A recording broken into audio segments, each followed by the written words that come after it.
This And it is my conference will now be recorded. council meeting of June 25th, 2024 for the town of Surfside Beach. We're going to start with an invocation by Pastor Ward of Timberland Baptist Church, if he's here. All right, then we're going to start with an invocation by me. Heavenly Father, you're sovereign in the affairs of mankind. There's no accidents or coincidences in your sight, and you're in control of every circumstance. As with Queen Esther, you've brought this group together as the town council for the town of Surfside Beach for a time such as this, and we know we can do all things through Christ who strengthens us. I thank you for the blessings you have bestowed upon us, and I ask for your continued guidance. All glory, honor, and praise is yours for whatever we have done right, as you created us in your image. Help us seek to understand each other whenever our opinions differ. Lead us always to work together and do the best for the town in accordance with your will. I pray in the name of our Savior, your Son, our Lord Jesus Christ. Amen. The Pledge of Allegiance To the flag of the United States of America and to the republic for which it stands, one nation, under God, indivisible, with liberty and justice for all. That was very well. I had to change my cadence. All right, thank you very much. We're now going to move into motions relating to the agenda. Mr. Mayor, Mr. Krecklau. I'd like to make a motion that we add an executive session after 10 town council discussion and/or comments. A second. All right, we have a motion and a second. Mr. Krecklau, would you like to I'd like to say that the executive session was not on the agenda, mainly because I forgot that we redid chapter 2 and you can't add things after Wednesday afternoon anymore. So I would like to get it done. And since it isn't on the agenda, there will be no vote taken or no consensus really come to. It's just for informational purposes only, and it concerns pure contracts, pure leases, I'm sorry. Any other discussion? All right, Ms. Medina? Mr. Stamey, Yes. Mr. Walls, Yes. Mr. Krecklau, Yes. Mr. Coleman, Yes. Mr. Kinkin, No. Ms. Fallon, Yes. Mayor Kraus. I'll go yes. That motion carries 6-1. Mr. Mayor, Mr. Stamey? I'd like to make a motion that we remove item B under business, Item B under business. B. Okay, oh, okay. So you're making a motion to remove that? Okay. Yeah. Yes, sir. Do we have a second? I'll second that. All right, we have a second. Mr. Stamey, start the discussion, please. Discussion is that they don't want to have a panel to evaluate this situation right at this time, so I'm on the advice of the attorney. That's what he made the suggestion to do. Is there any other discussion? All right, Mr. Mayor. Mr. Krecklau. I would like to say, I agree, we probably should go ahead and wait on it, but we have waited. It should have been done a long time ago, but now with the, what has happened with the lawsuit, I think it should be put off now. Any other discussion? Mr. Mayor, Ms. Shawn? I think we should go forward, not with this executive police panel that would cost us money, but I do think we need to follow through with the volunteers of our residents that are qualified, retired police officers who volunteer for this. And I don't think we should push it off. We should find any answers that we need to find out for the lawsuit. So I disagree.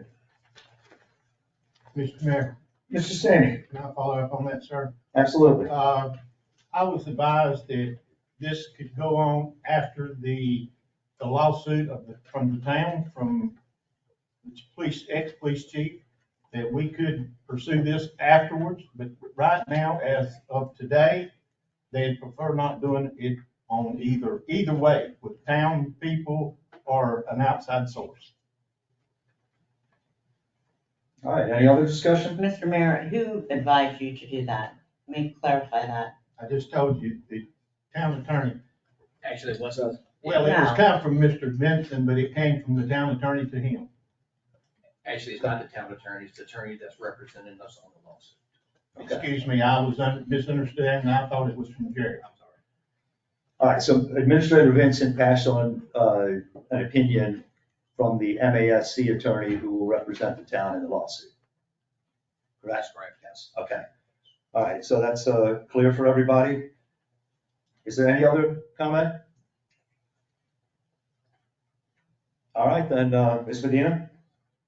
Mr. Stamey, And, okay, let me restate the motion, please. Sorry about that. Yes, the motion is to remove the discussion of the executive police panel, item 8B, from the agenda today.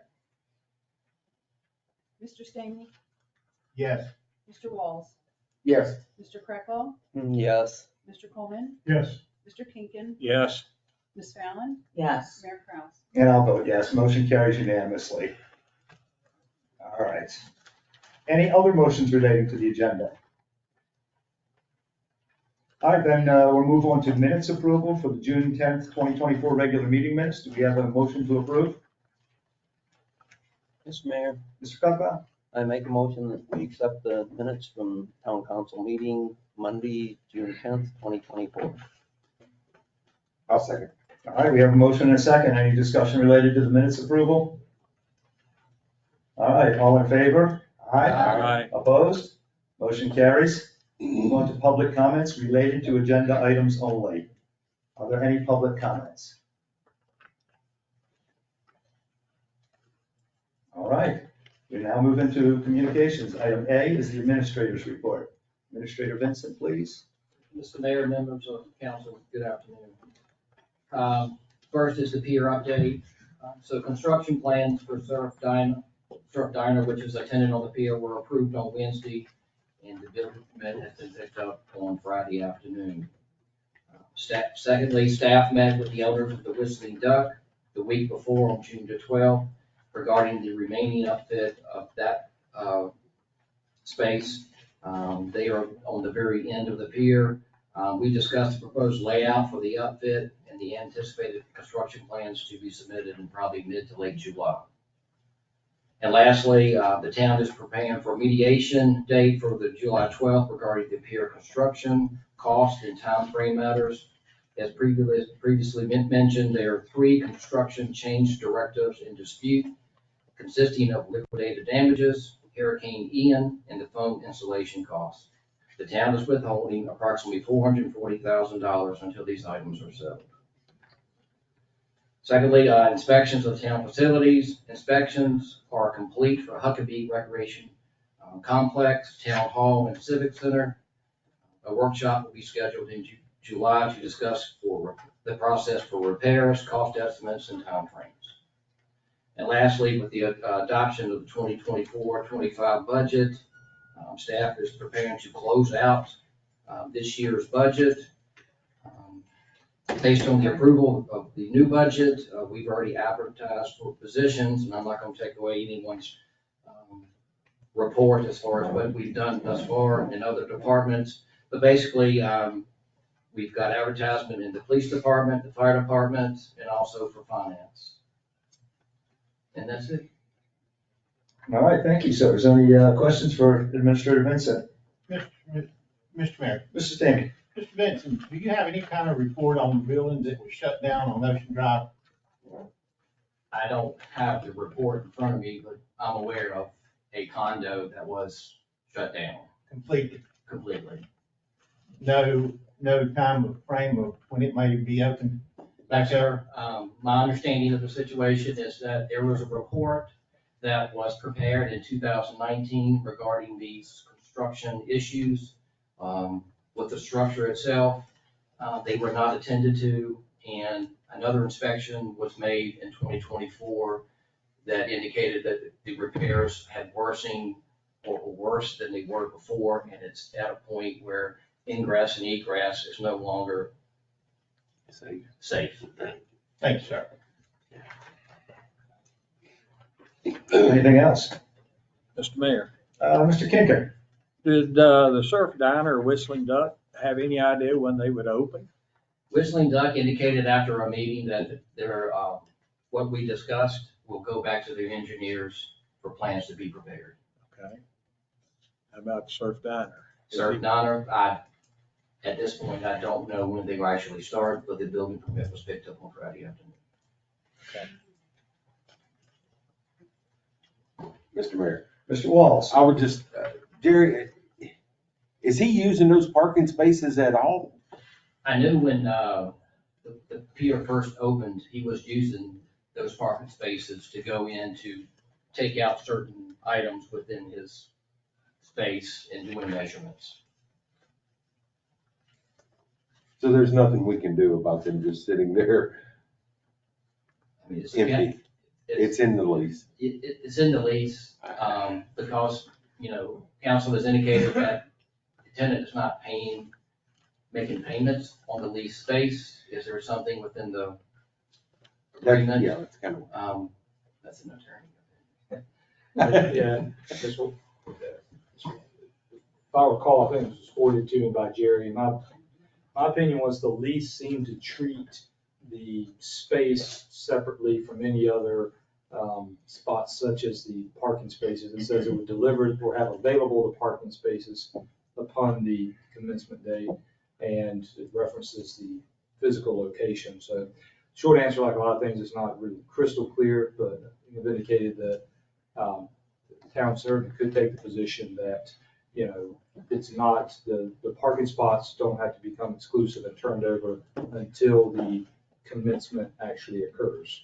So I think that's certainly a position that the town can take. It's not really crystal clear in the lease one way or another, but, I think if the town has a strong desire to try to utilize those spaces, then I think you certainly would be a reasonable position to take.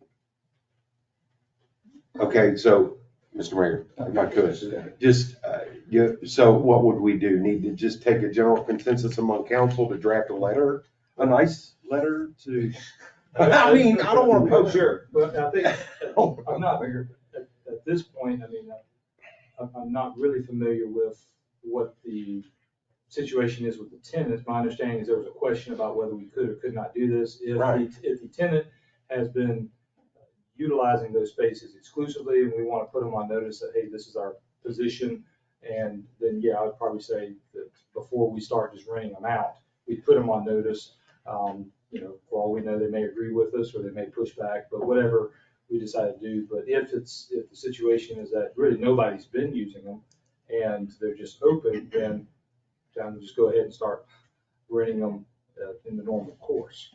But I think that'll depend on whether or not, if we know, if Mr. Vincent knows that the tenant's kind of been occupying and using those spaces.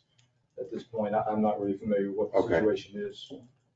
And I mean, again, when we opened the pier, he was down there quite often. And I've seen him there on a weekly basis. Not all 5 days, but one day out of the week. Well, it just, if I could, please, it just comes to mind that, the music on the pier was extremely successful. I mean, we had folks, it was all full, except those two spaces were just kind of sitting there. And I think, I'm not maybe so much about the money as although there is that, but the fact that we could utilize them, if he has no intention of using them, we could make use of them. The town could make use of them for service to our pier. Mr. Mayor, Ms. Shaw? technically, they say Surfside Diner employees. If the diner's not open, where are the employees? For one, they do sit there openly. They don't have a pay sign on it. Yeah. So people are using them and they're not getting ticketed, because how can you ticket somebody when it doesn't say pay? And the diner's not open. So we are losing money because they're not being used. And I've been up there enough where it's just not 1 day or 2 days. It's multiple days. So I think we should reconsider and take those spots back until the Surfside Diner opens. All right, I'm gonna make a comment at this point. Mr. Vincent and I meet on a weekly basis, and a couple council members attend. I believe last Thursday was Mr. Stanley and Mr. Coleman, I think, and we discussed this. And it was the day after the agenda was set. We said, well, we can't put it on this agenda, but let's have Mr. Bouchette look into it and consider bringing it to the July 9th agenda for an actual vote. So we do have plans to look at that. Mr. Mayor. Mr. Kinkin? The parking committee agreed with, that we needed to take those spaces back. That's when I talked to you about it. So I know they're in favor of it until such time as he is open, and then turn it back over to him. Or we get into the fall and he starts construction. We don't need them as much like we do during the summer, but I'd hate to lose the income from 2 spaces for all summer. So, and I know you don't want to poke the bear, but you could, there's a nice ways to ask about it. Mr. Mayor, Mr. Greco? I'd like to address this to Jarrett. Even though they haven't been paying rent, the lease is still basically in effect. We've signed a lease, they've signed a lease. I'm just playing the devil's advocate here. It doesn't say that the 2 spaces are contingent upon them paying rent. It's part of the lease that they get 2 spaces. I'm with everyone else up here. I think we should probably let people rent them, but. Sure, and again, I don't have the lease right in front of me, but Would you my recollection from my recollection from when I looked at it before was that it discussed the ability to access the facility for improvements prior to the lease commencement. And then it referenced the parking spaces as like an additional accommodation to the tenant. And so, again, it's not expressly stated that,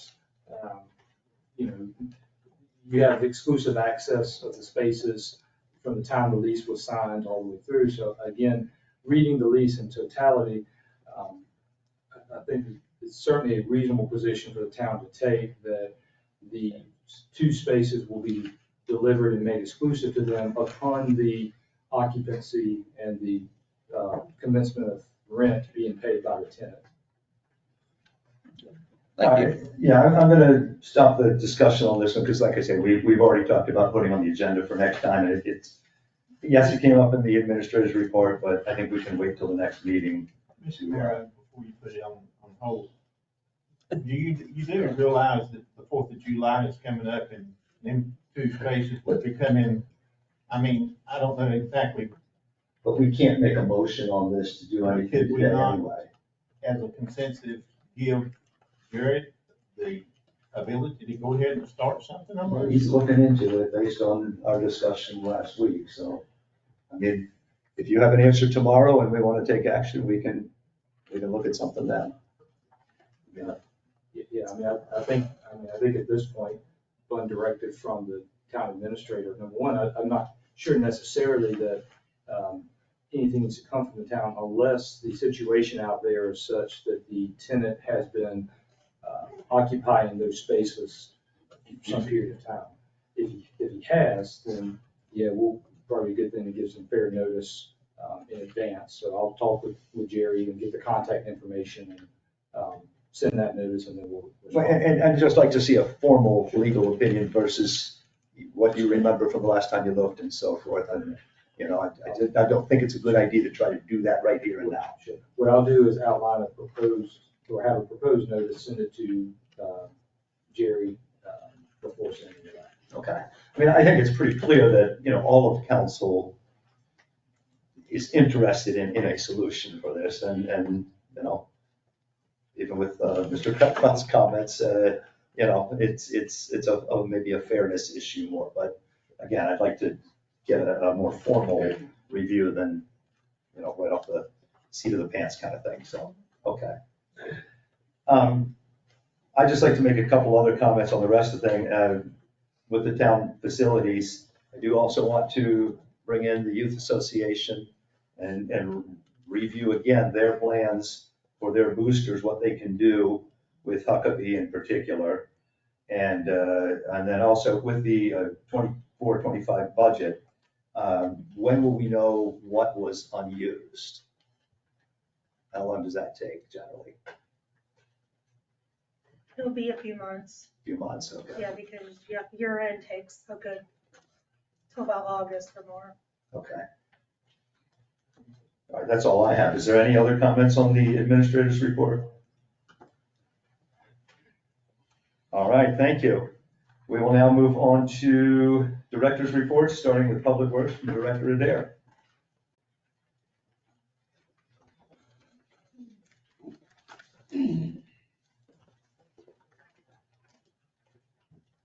Good evening, Mayor and Council and citizens. Hot day. Our report for May 24 in our sanitation division, residential service, our sanitation department delivered 47 movie cars due to overflow, rental property replacement, or new ownership. There's a typo in here. It says that the R3's winter rollout program is in effect. That is incorrect. It's the summer rollout program. In May, we collected 295 tons of solid waste, 60 tons of mixed debris, 124 tons of yard debris, and 57 tons of recyclables. In our streets and drainage division, the beach refuse and recycling services are on a summer schedule. Townwide mosquito spraying has commenced for the season since April. Crews are out mowing and maintaining ditch lines, rights of way, and Highway 17. 99 feet of Moby mat, the blue mat that you've all seen for accessibility, has been installed at the pier emergency beach access. Engineering is underway for the 3rd to 9th North underground wiring project. We expect to bid that out in August or September once the final engineering and easements are acquired. The road resurfacing project has had a pre-construction meeting and work should begin, it says before the end of June. I think we're probably pushing into July to start with the paving company. Affected roads will have flyers distributed the week before. Speaking of the Moby mat, our crews began work this week to install a new accessible ramp at 3rd Avenue South walkover. We already have the Moby mat for that location, which we purchased last year with a kind donation from the mobility folks. Under the previous mayor, his daughter, I believe, got that done for us. So once that ramp is built, there'll be another 35 feet of Moby mat at the end of that ramp.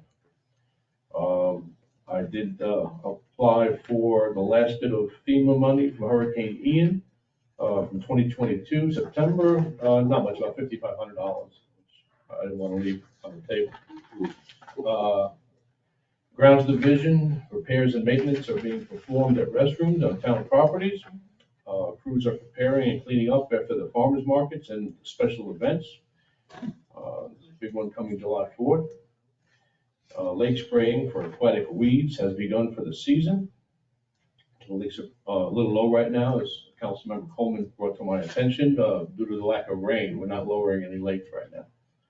In our pier division, the public pier camera for streaming should be up and running, hopefully within the next week, and there'll be a link on the website so the public can look at that. It'll be panning back and forth, so you can see the conditions on the pier and on the beach from your house, if you like. The staff over there is performing daily scheduled maintenance tasks.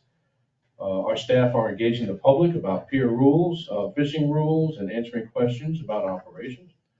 Perry's Bait and Tackle began operations and selling pier passes on May 23rd. That's going very well. Their end of May reporting shows over 500 fishing passes sold for May, so we are off to a solid start. I want to delete the last bullet on your report. I have comments in there about commemorative pier plaques that we were prepared to start selling next month. The pier committee has advised that they would like to go a different direction on that, and they want to revisit this in a whole different concept than what I've come up with, which was done when they were disbanded. So they really want to go a different way with that, with the marketing, with the type of material, with a lot of things. So this will be delayed until whatever time that is. In our fleet maintenance division, in May, our mechanics completed 44 repairs on town vehicles and equipment. Additionally, 18 vehicles had preventive maintenance performed. And that's my report. If anybody has any questions, I'll be happy to answer them. Mr. Mayor? Mr. Kinkin? John, I don't want hours now, but by the end of the season, would you look at the additional hours you spend on the summer pickup versus the winter? In other words, you pick up 3 times a week in R3 district, and you only pick up once in the winter time, so that's all, that labor should be charged for tourists, which could be a tax. I know it comes out of sanitation, but I just feel like because it's 100% tourist related, it needs to be looked at. You make a good point. I will say that. I don't know how that works with the Sanitation Enterprise Fund. Because basically, it's a, I understand that. That's how we've done it in the past. balance but- sheet all to its own. And it's a separate fund, but it's hours that we spend on tourists that makes your fund last a lot longer if you don't have to, without having to raise prices to keep up. Haven't done it in a long time, but Oh, yeah, well, it's an expense. that's right. And there are transfers that come in and out of the sanitation fund to the general fund. So I'm assuming that the transfers can be made from a tax to sanitation as well at some point. I don't know the answer to that. We don't need it now. Right. I think at the end of the season, we need to look at it and talk about it, if you don't mind. No, not at all. It would certainly offset future sanitation rate increases, That's what I'm thinking. which are not that far off, I would say. Thank you. Thank you. Mr. Mayor, Mr. Coleman? first of all, I want to say, all your folks are doing a great job. On Mondays, the Hula Show, great event, brings a lot of people here. Who is responsible for the bathrooms downstairs in the parking lot? Our grounds division is, after the first hula show, it was brought to my attention that the bathroom was not in acceptable condition, so I've directed the grounds people to clean it a second time in the afternoon before they go home. So it's in better shape than having been used all day by beachgoers. So when the hula show comes, it'll fairly freshened up. Mr. Mayor, Mr. Sandy? I'd like to know, why is the pier committee back in on its plaques after you've recommended to do this? I mean, what brought it up to the pier committee that they needed to step in and redo it again? Honestly, we had a meeting yesterday with a couple of representatives from the peer committee, the administrator and the mayor and myself, to talk about some of the items that they would like to bring to council for proposals. And this was one of the items, and I explained where I was with it. And they didn't seem like they were receptive to that. They felt that we should go in a different direction with the material, with the marketing of it, having it being able to be bought online rather than fill out a form and things like that. So I guess that's going to be there at the next meeting. I think they're going to make a presentation as to their recommendations, and council can either go with it or not. But the plan that we came up with, that I came up with, that was going to be implemented next week, next Monday. But Well, what makes someone contacted y'all about a plaque that they was wanting to try to get up before sometime in July, that you had contacted them back and told them that this was going to be in place? I haven't contacted anybody. You hadn't contacted the lady back and told her that this was already going to be in place, that there would be a plaque that they could purchase? Well, I think they had to call Tabitha, report to Tabitha. Yeah. Is that not already been set up, Tabitha? No, sir. So she was referring to the memorial wall, like at Veterans Park, that particular plaque is what she was looking at. Okay. And she didn't know, we didn't even tell her about the pure plaques yet. Okay. So it's all about that. Okay, And that's already been taken care of. okay, Okay. thank you. Yeah, a few people have inquired over the course of the last few months about, when a program would be in place to order. And my answer has always been consistent, was that as soon as we have a system in place, it'll be sometime in the summer, which our target was July 1st. Well, I do know that there had been a lady contact, excuse me, Mr. Mayor, I didn't mean to keep on. No, go ahead. I do know that there were a lady contacted us early on, that her dad used to fish on the pier, and she was wanting to do a plaque, and that's where I was getting this from. And I thought we'd made a commitment to her that this plaque was gonna be put out there, so if that's not the case, I'm sorry. I didn't know that that hadn't been the case, Billy. Yes, thank you. Thanks. Mr. Mayor? I'll allow, but I'll just answer that real quickly. I was under the same impression too, so I was also confused. So, but Ms. Shaw, go ahead. Being the new liaison for the peer committee, and they'll report it next week. They've really done some deep research and found out, materials and what would last longer. So the next meeting, you'll hear a lot more about the plaques. It will generate more money, and we all know that our employees already in town hall are strapped. You know, they keep adding and adding and adding, you know, new responsibilities. And one of the things that's coming up with the plaques is to work with a company that does all the business work behind the scenes. So we don't have to, you know, place another employee to do that work. So I hope you just be patient and listen to what the peer committee has to say at the next meeting, because it's worthwhile. Thank you. All right, anything else for Director Adair?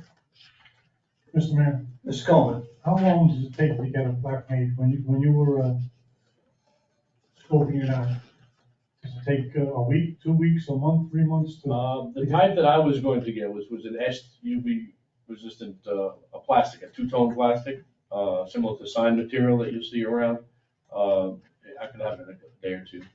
Okay. I don't know how long it would take to get like bronze or anything like that. I just was worrying that you wouldn't get it by the end of the summer, so, you know, the summer will be shut. Because, actually, she did ask for a commemorative plaque on the pier first, and then she went for the memorial plaque. And she always said she wanted to get a plaque, because the snowbirds, they always came down here, and she would want to know if you could have a plaque on the pier. And, Oh, yeah, it's definitely gonna happen. It's just, Okay. you know, council has to decide which way they want I to mean, go. it's a slight stall, but we're gonna get it going. That's right. All right, I just have a question on the Moby mats. So what do we have now? Third, north and south, and the pier? Any others? Yeah, we started out with Third North, which was very well received. This is a couple of years ago. And then we were approached by Adaptive Surf, I believe, about 2 years ago, and they offered to provide for the town some more. So we identified the pier location, which was under construction at the time, 13th South, which has since been installed, and 3rd South, because that was an appropriate place to build a ramp. Since we have a ramp going up to it, but we don't have a ramp going onto the beach, so it made sense to build a ramp going down to the beach. And it's not that tall, so we don't need that much of a run to, you know, if it's way tall, you need a certain pitch, a 1/12 pitch. So for every inch of drop, you have a foot out. So if it's real high walkover, you'd have to be out in the ocean by the time the ramp is through. But 3rd South is an appropriate location. So we've started building that ramp this week, and it shouldn't take more than a week or so to get that done. And then you'll see a blue mat about 30, 35 feet at the end of that, which take you out to the, basically the toe of the dune, same as the other. All right, thank you. Yes, sir. Mr. Mayor, I would add too, that same company met with me last week, and they're interested in doing, donate wheelchair and also the traumatic kit this year. All right, thank you. Yeah, I will caution on that topic, you know, they're not appropriate for every access. It's a lot of maintenance, you know, they have to be taken up during king tides, storm surges and stuff like that, the stakes down. Taking those up is a task, and keeping the sand off of them and blowing them off. So, you know, my preference would be not to have them at every single access. All right. Thank you. Ms. Coleman, you? Sir. Can you think of any other places where we could do this? The mats? Yeah, well, say the Or ADA ramp. Like say maybe 5th South. I'm gonna look. Okay. I'm gonna look. Because we're gonna talk later about possibly doing access, beach accesses, build it.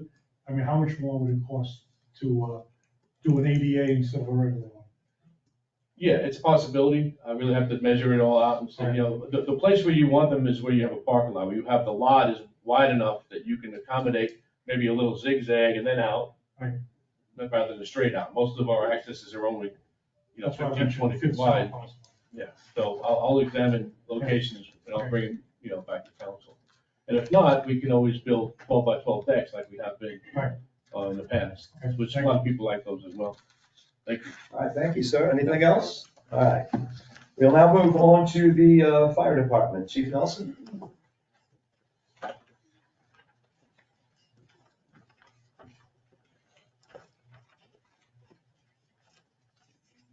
Good evening.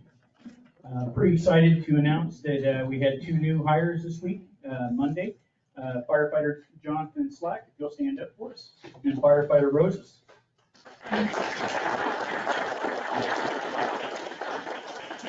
Currently, we have them going through a mentor book, which is around 60 pages long, going through everything that we do, being, refreshing their skills and making sure that they're up to par so that they can help take care of the town and us as well. We're very excited about that, and we appreciate you guys doing that. July 22nd, we have a 3rd starting, and we also put out 2 more offers, so that hopefully we'll have 3 actually starting that time. Again, we're going to put them into the mentor package and stuff like that. These gentlemen right now are working through a 40-hour week for the first 2 weeks, and then they will be assigned on to a shift to work as that. Mr. Rose is a paramedic, so that actually helps because we're down 2 paramedics, so that's one good thing. We have about 6 applicants for the captain's position, which closes out on July 15th. I believe 3 of those are paramedics as well, so that's good for us as well. And we're moving ahead. We're pretty excited. We're getting ready to put out the fire investigator position, so we're happy about that.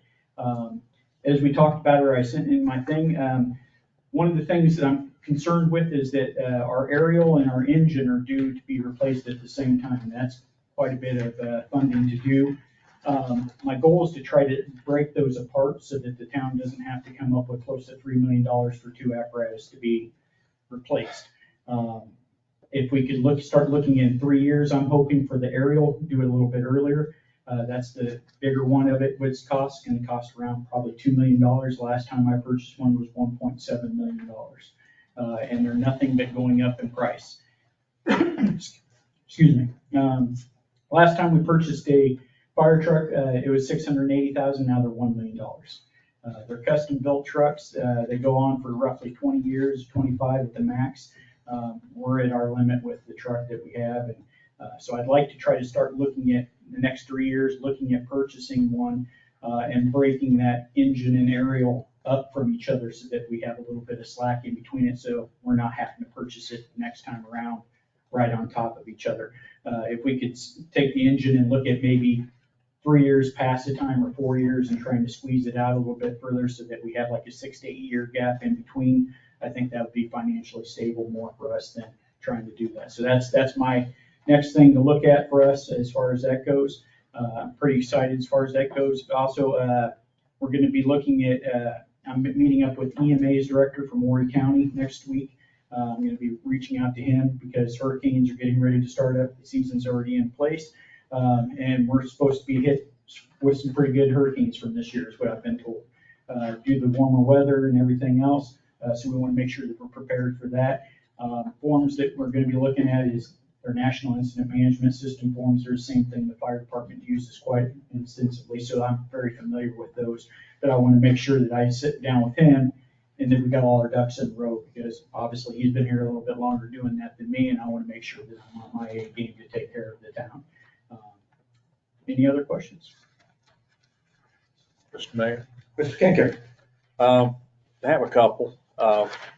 Will we use that office for emergency system up in your fire department that's set up with TVs and everything? I don't know if it's Yes, emergency center per se, but that's the closest thing we have. That's my plan. Actually, one of the TVs that I have in my room is, I believe, the same thing that the police department has, where it has the 50 cameras all around the town. My goal is to move that into that room because if we're in a hurricane situation, that's better suited to be in there than it is in my office. So that's one of the goals that we're going to be looking at. We're going to be looking at trying to implement some other things that we have. I want to make sure that other people are on board with it before I start talking about it. But, just new concepts as far as like electronics and stuff like that we can work with that I think would help us in the event that we have something that we can get pictures quickly and get them coming back to our command center so that we're good for that. And my second question is, does Surfside need a pumper? In 6 years we do. I mean, the second one, no. We have a rescue pumper currently, and we have an engine. Yeah, They both do the same thing. The rescue pumper has more storage space for our extrication tools and everything else. I would not recommend purchasing another pumper until that 6-year time when it's up in 20 years. That's why I took it out of the budget this year. I don't feel that we're at it. If we need to switch out of the rescue, we go right into the engine, and so back and forth. That's our second one that we have. but do we need a pumper to work in Surfside? If you go to a fire, do you need a pumper to pump water in Surfside? Or do we have We have two. adequate flow? We have 2 currently. Okay, Yeah, so, no, we should just be fine. with all right, what we good. have. Thank you.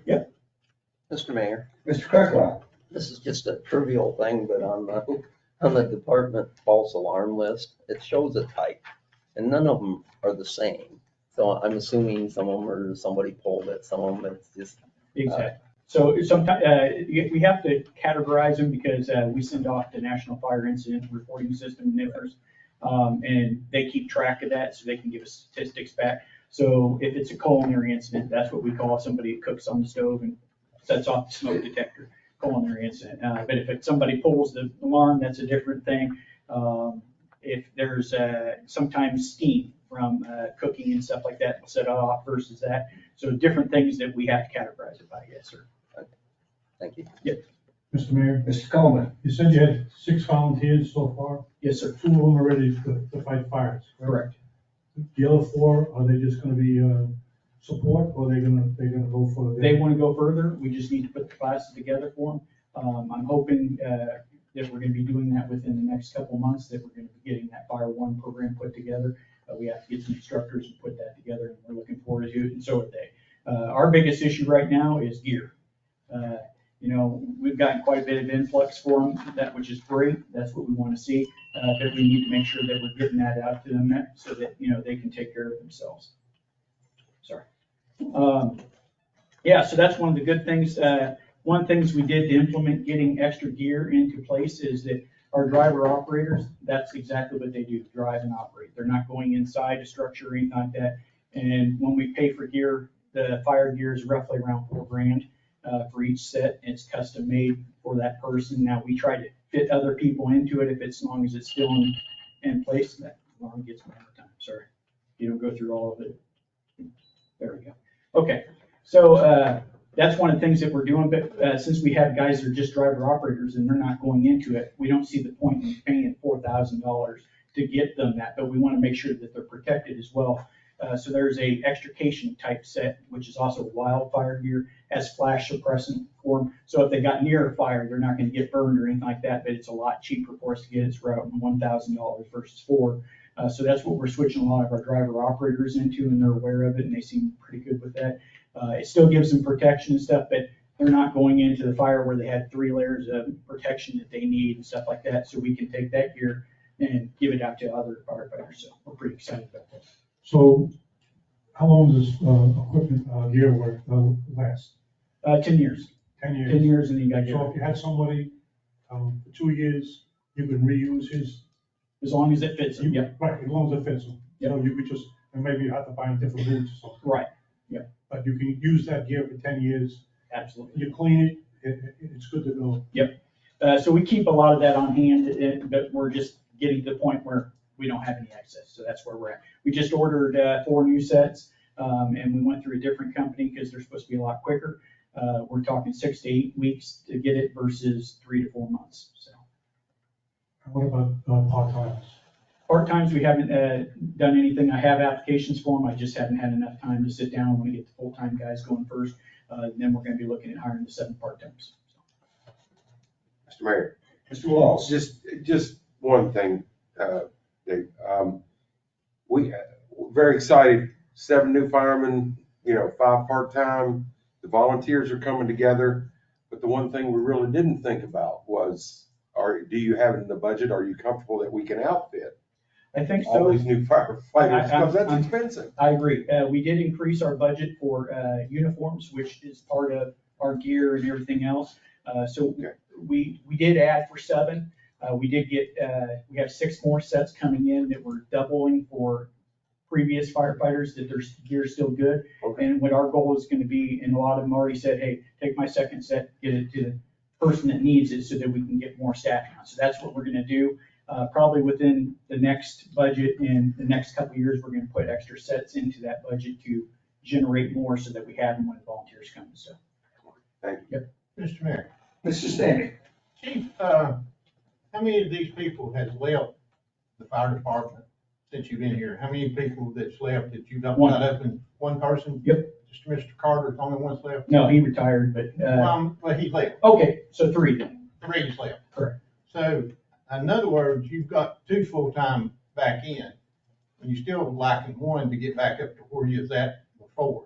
So, am I not right? Well, we're even right now, yes, because I hired 2 this Monday. Well, you hired 2, and then you've got volunteers in. So we really ain't started into getting 6 extra people yet. So we just Correct. kind of sort of replacing people that's left. Well, Deputy Chief Carter's position was vacated, so it's not a position that would be on the street to begin with. So that does give us an extra person on the street that we didn't have before. Okay, how many volunteers did you have when you came to Surfside? 15. How many you got now? 20. So you've upped it 5 since you've been here? Yep. We lost one gentleman today, and the only reason he had to step down, he said he just was too busy, he couldn't do it. I met with the captain of volunteers and asked him, I said, give me a list, because he asked me, he goes, we got some guys on here that we haven't seen in months. And with us needing the gear and stuff like that, I reached out to him, sent him an email, said, hey, what is your situation? Do you wish to stay on? If you do, we just need to start seeing you around a lot more. And if not, let us know. You're always welcome to come back at another time. And that's where I left it. This gentleman, he was one of our lieutenants. He's just working in other places, and he says he doesn't have time. I said, if it changes, we're more than happy to have you back, so. But just to be realistically, you're back on full-time, I mean, on the staff that you had when you came here. You've really not hired no extra people into We're up the. 1. If there's We had 3 2. If there's 3 left, and you have. One, we didn't fill that position to begin with, the deputy chief's position, so he's not a position that we're filling anymore. So that gave us the 1 more that we had. And 1, there were some other issues that we had to deal with, personnel issues, and he retired, or stepped down. Okay, thanks. Mr. Mayor, Ms. Shawn. this is more of a compliment than a question. I want to applaud you because when you first came here, you said you were going to do A, B, and C. And you have done A, B, and C. You said you're going to have firefighters that had the EMS, because we always worry about, because we borrow from Horry County. I applaud you for following through what you said you were going to do. So I just want to say thank you, because we like our first responders. And I can't thank you enough what you're doing for this town. And it's noticed, residents are calling me, they are happy. And I thank you from not only myself, but the town. Our department, thanks to you guys for helping us out, because that's what we do.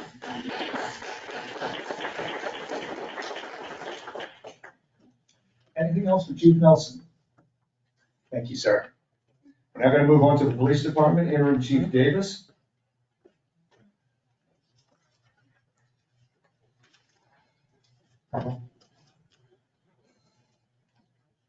Thank you, sir. Good evening, everyone.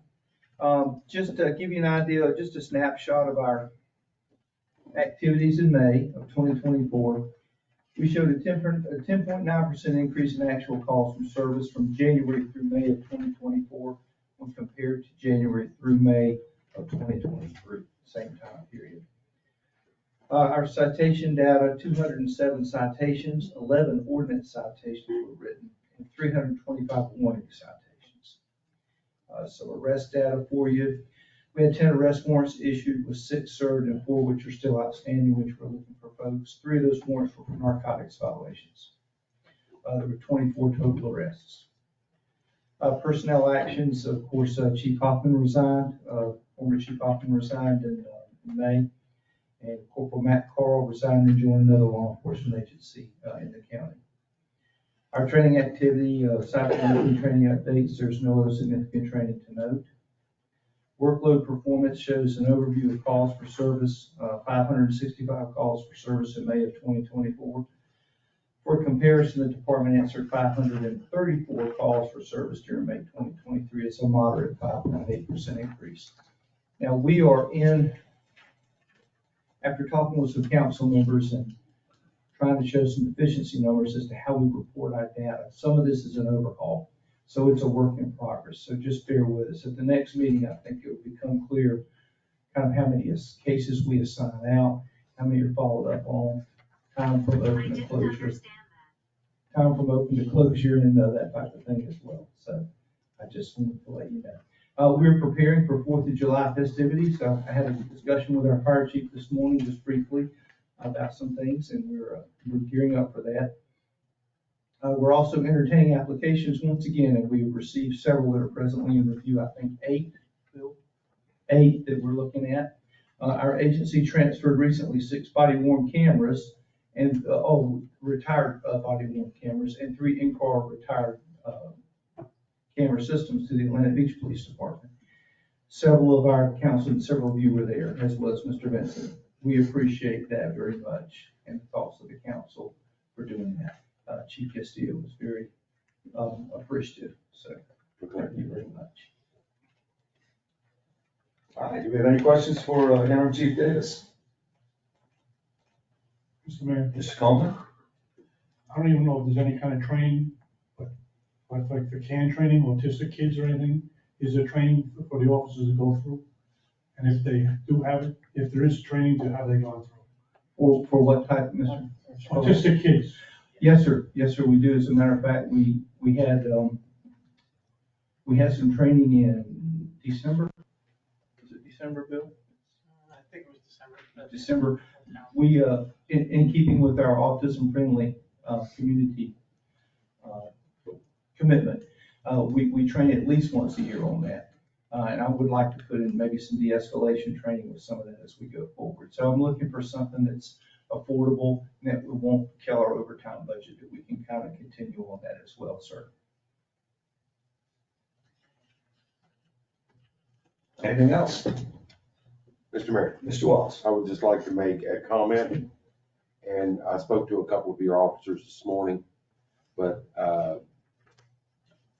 I commend you on the way that the Holiday Inn situation was handled, de-escalated, and taken care of by our police force and even our town hall all the way up. I just appreciate the way it was taken care of and handled, and I wanted to thank you for that. I appreciate that, sir. There's still room for improvement, and we'll strive to hit that mark. Yeah. Thank you. Yes, sir. Thank you. Mr. Mayor, Ms. Shaw? again, this is a compliment, not a question. I have, when you have a compliment, you shouldn't keep it quiet.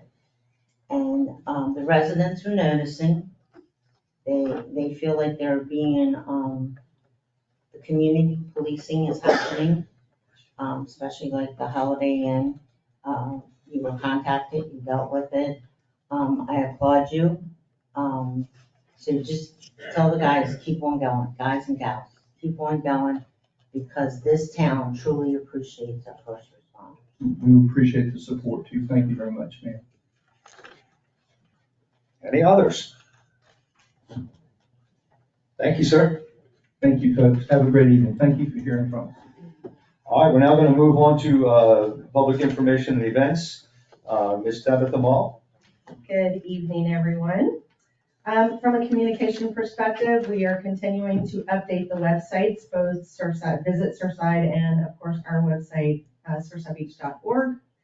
That's a daily. Tourism advertisements, newspaper, social, radio. We are seeing a lot of traffic driven from those avenues, which is great. The next edition of the quarterly newsletter will be delivered in the last week of June, so look for those. And I do want to say this, if anyone does not receive a newsletter who lives specifically here in the town of Surfside Beach, you can also access it on our website, but more importantly, just reach out to me, tmull@surfsidebeach.org, and I'll get you on the list. I've heard a couple of people are not getting that, and I'm not sure why. So I'm looking into that, but if you don't get your physical copy of the quarterly newsletter, just let me know. And again, that newsletter right now is on our town page. So it's under newsletters on the website. Let's see, I'm happy to report our social media interaction is continuing to rise, which makes me really happy. People are going to social media, they're asking questions, they're getting answers. I don't answer social media specifically for everyone to see. I send messages when necessary. So I find that very positive to do it that way. So, and the reactions I'm getting are great too. Let's see, another cool thing is we have the 4th of July shirts at Town Hall with additional Surfside Beach Fishing Pier merchandise. So get yours before the 4th of July celebration and the golf cart parade. And we're really excited about those shirts, and I think Mr. Sammy wore it very well the other day, so thank you, sir. In addition to that, we have a cool new design in our hat. It's got a mesh backing, so it keeps you cool in the summer. And then it's got like a little tattered edge on the front, so it's kind of hip and cool. And then we have the Surfside Beach stickers back in stock, and then the new Surfside Beach Fishing Pier stickers in stock as well. Those are $3 for the stickers. Our partnership with the Myrtle Beach Area Chamber of Commerce continues. They are invaluable, and I appreciate all of the things that they do for our town and the support from every level to our town. Events, so Crafters Cove has resumed. Really cool story here. I met a mom who was on vacation, and this was last year, at the Crafters Cove. She was all about like, oh my gosh, I can take my kiddo off the beach. I can go and do some artwork, which breaks it up for the kiddo, right? And then she got with me this year. I ran into her on the second one, and they moved here. So like they were from another state and they moved here. So she was so excited about all the things we have to offer in town. So she wanted to make sure that I knew that. So that was pretty cool. I love the people here. It's amazing. Okay, so those, if you don't know, are on 3rd Avenue South Beach access. So that goes through August the 15th. And wow, wow, wow, our hula and fire shows are literally on fire. They are bringing more and more people to town. My phone on Monday probably never stops ringing from people seeing it in our newspapers or wherever it's posted. And they want to make sure, hey, is it still on? It's still on. Yes, it's still on. And by last Monday, which was yesterday, by that, with the rain, people didn't care. They were there. So it was happening. They did not even mind the pop-up shower, which probably cooled them off after yesterday. So again, we continue to drive hundreds of people to there. We had a ribbon cutting, a couple since we last talked. So Surf Dogs. Surf Dogs is a new business in town. Of course, hamburgers, hot dogs. Red Line Simk, which if you haven't heard the mayor talk about that in his weekly update, it's a really cool experience, and ask my husband, who had a great time there. It is like an adult arcade, I guess you would say, but it's not really. It's like you're driving a real car. It's a very interesting mix. So check those out. And then we have a couple more coming our way. So stay tuned to the calendar, the website, and social for those that are here to come. We had 2 meet and greets. I am so happy to welcome Heather and Sonia. Heather, of course, our PB&Z director, who's here in the audience. Welcome. All right. And then Sonia is our HR specialist. We're very happy to have the both of you. And I just want to share, because I just learned that you have a birthday in June too. So you're part of the June baby. So happy birthday. All right. Our live music in Memorial Park continues every Sunday, 4 to 7. Again, we continue to drive traffic to that event. Tourism was 60% last week in tourism driven to that particular event. So the word is out there. We're definitely doing a good job of getting that information to the public. Our first live music on the pier, amazing. Yeah, and I know you guys have already talked about it, just for the public, just come out, enjoy it. I'm going to be announcing when the next ones are coming in the next probably week or so. Great response from the businesses, great response from the fishermen, great response from our citizens and our tourists. So we did a great job with that, and people really enjoyed it. Again, our 4th of July, 4th of July, 11 a.m. golf cart parade. Then we have the festivities in Memorial Park from 5 p.m. to 8 p.m. Bring the family. It's a very family-friendly event on both levels. And I'm just going to ask all of the public, whatever candy you brought for Memorial Day, double it. Because we're expecting about 400 to 500 golf carts for this parade. So it's going to be a ton of fun, and the kiddos really love the candy, so please do. For this week, you guys good? Yeah, Okay, I told him he has to keep his hands inside the cart. He was. Oh, yeah, he's throwing candy Memorial everywhere. Day, he was Do it, done- that's he was good. done Kids halfway love through. it. Yeah, go for it. Do it, Skip. Okay, so we do have a family fun day in sponsorship with Monarch Roofing planned for Fuller Park on Thursday. So it's 11:30 to 1:30, so please come out. Mr. Salty's gonna be there with free ice cream. We're gonna have games. It's just gonna be a fun family day and a small presentation of a plaque on both sides for Monarch and for the town. So if you can get out and enjoy that with us, we would appreciate it. And then, of course, the big news. Mayor Kraus is taken to the air. I am so excited about this because this is going to be a big promotion for us for our both of our websites. And WMBF has graciously agreed to put the GoPro on him. And then John Muse with his Muse Photography is going to be doing the drone. So if you scream, then we're all going to know it.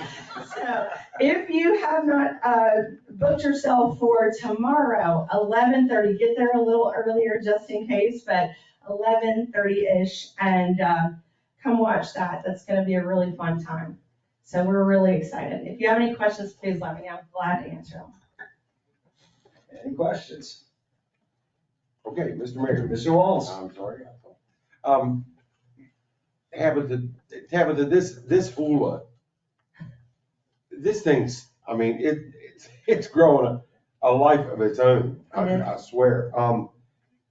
When I campaigned, I heard some comments from some of the moms, and I'm sure Ms. Fallon can speak to this as well. Are we taking care of them as far as a space to rehearse and as an investment in the future of this thing? Whatever the girls need, we take care of them. Yes. Well, I've heard they're having a hard time finding some place to rehearse in the off That's season. the first I've heard about it. Is that right? Yes. Oh, I did not know that, but I will call them and help them out. Yeah, we have no problem. I heard that. but Yeah. I just wanted to, because this thing is wonderful. Yes, it is. And we need to make sure we're Yeah, taking care of yeah. this and it Yep, goes on. making a note about that right now. So I'll reach out to the girls and then just to see if that's going on. Did they tell you that, or did someone just say that? Okay. Maybe Ms. Fallon can help. I can come. Go ahead. They had a very difficult time last year finding a place. So right now, we are traveling to Carolina Forest, Okay. which is a hike when we get used to being 5-10 minutes away. Sure. But the dedication to have your child get lessons like that, probably if we could find a closer place. Sure. They actually used to practice in this room. That's so Long time Okay. ago. And what was great about this room is because of the mirror. Sure. They need a mirror. Yeah. Sure. I mean, my granddaughter started at 5. We actually have one little one that is 4 now. Oh, And it's better for them to see themselves, where they can learn the hand motions Sure. and stuff. Yep. They did contact me, and I do have a little list of their wants, so maybe. Just forward them to me. Yeah. Yes, we got it. We'll take care of them. Yes, we love the girls. Thank you. Mr. Mayor, Mr. Kinkin.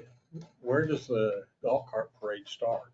It is gonna start on Dogwood, the same as Memorial Day, so on Okay. 16th Avenue North, right there by the Holiday I Inn. just sit in front of the house and watch them go You, by. you don't have to go anywhere, sir. You're exactly right. You're gonna be in all the action. Yes, thank you. So it's on 16th Avenue North, right there at the Holiday Inn parking lot. but in the public lot. Let me make that clear. Yeah, okay. Mr. Mayor, Ms. Coleman. years ago, we used to have movies in the park. Mm-hmm. Have you ever considered bringing that back? You know, I will definitely consider that. You know that, if you want it, I will make it happen. Yeah, we looked into movies on the pier, which was not okay with the winds and all that fun stuff. We used to do it in the. But the park baseball is a field. great idea. We used to do it at the baseball field on, between 6th and 7th South. Okay, that's Martin Field, right? Martin Field, yeah, okay, yeah, I'll definitely look I'm just into it. curious, because Sure. it was a big thing. It's also, you know, when you come down here, I used to vacation down here, you have 5 kids, and after a while, the money starts getting a little tight. Yeah. So it's just something to do. People used to come down with their golf carts and park like, you know, like a drive-in movie, and the people came with their beach chairs and their blankets and stuff.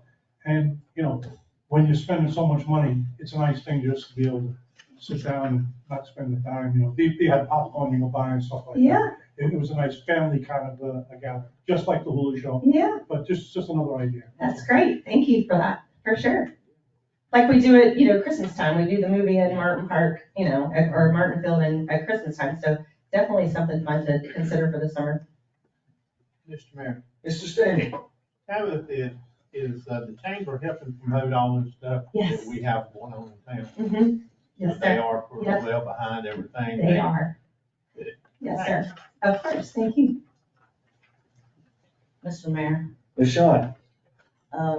one of the things I did notice during the hula show, and maybe the police department can help with this, but, people are plotting down on the dunes. And it hurts me to see them do that. We tried to control it last year. We actually took ropes and sticks and everything, but we really need a presence there. For somebody from town to now they're putting blankets down and sitting on the dunes. And it just hurts my heart. Yeah. So if we could kind of work with the police department and, you know. Sure. But everybody loves that show. Yes. I appreciate it. Of course, thank you. All right, if that's it, thank you very much. Thank you, guys. All right, we're now going to move into the finance department with Director Gruber. Good evening.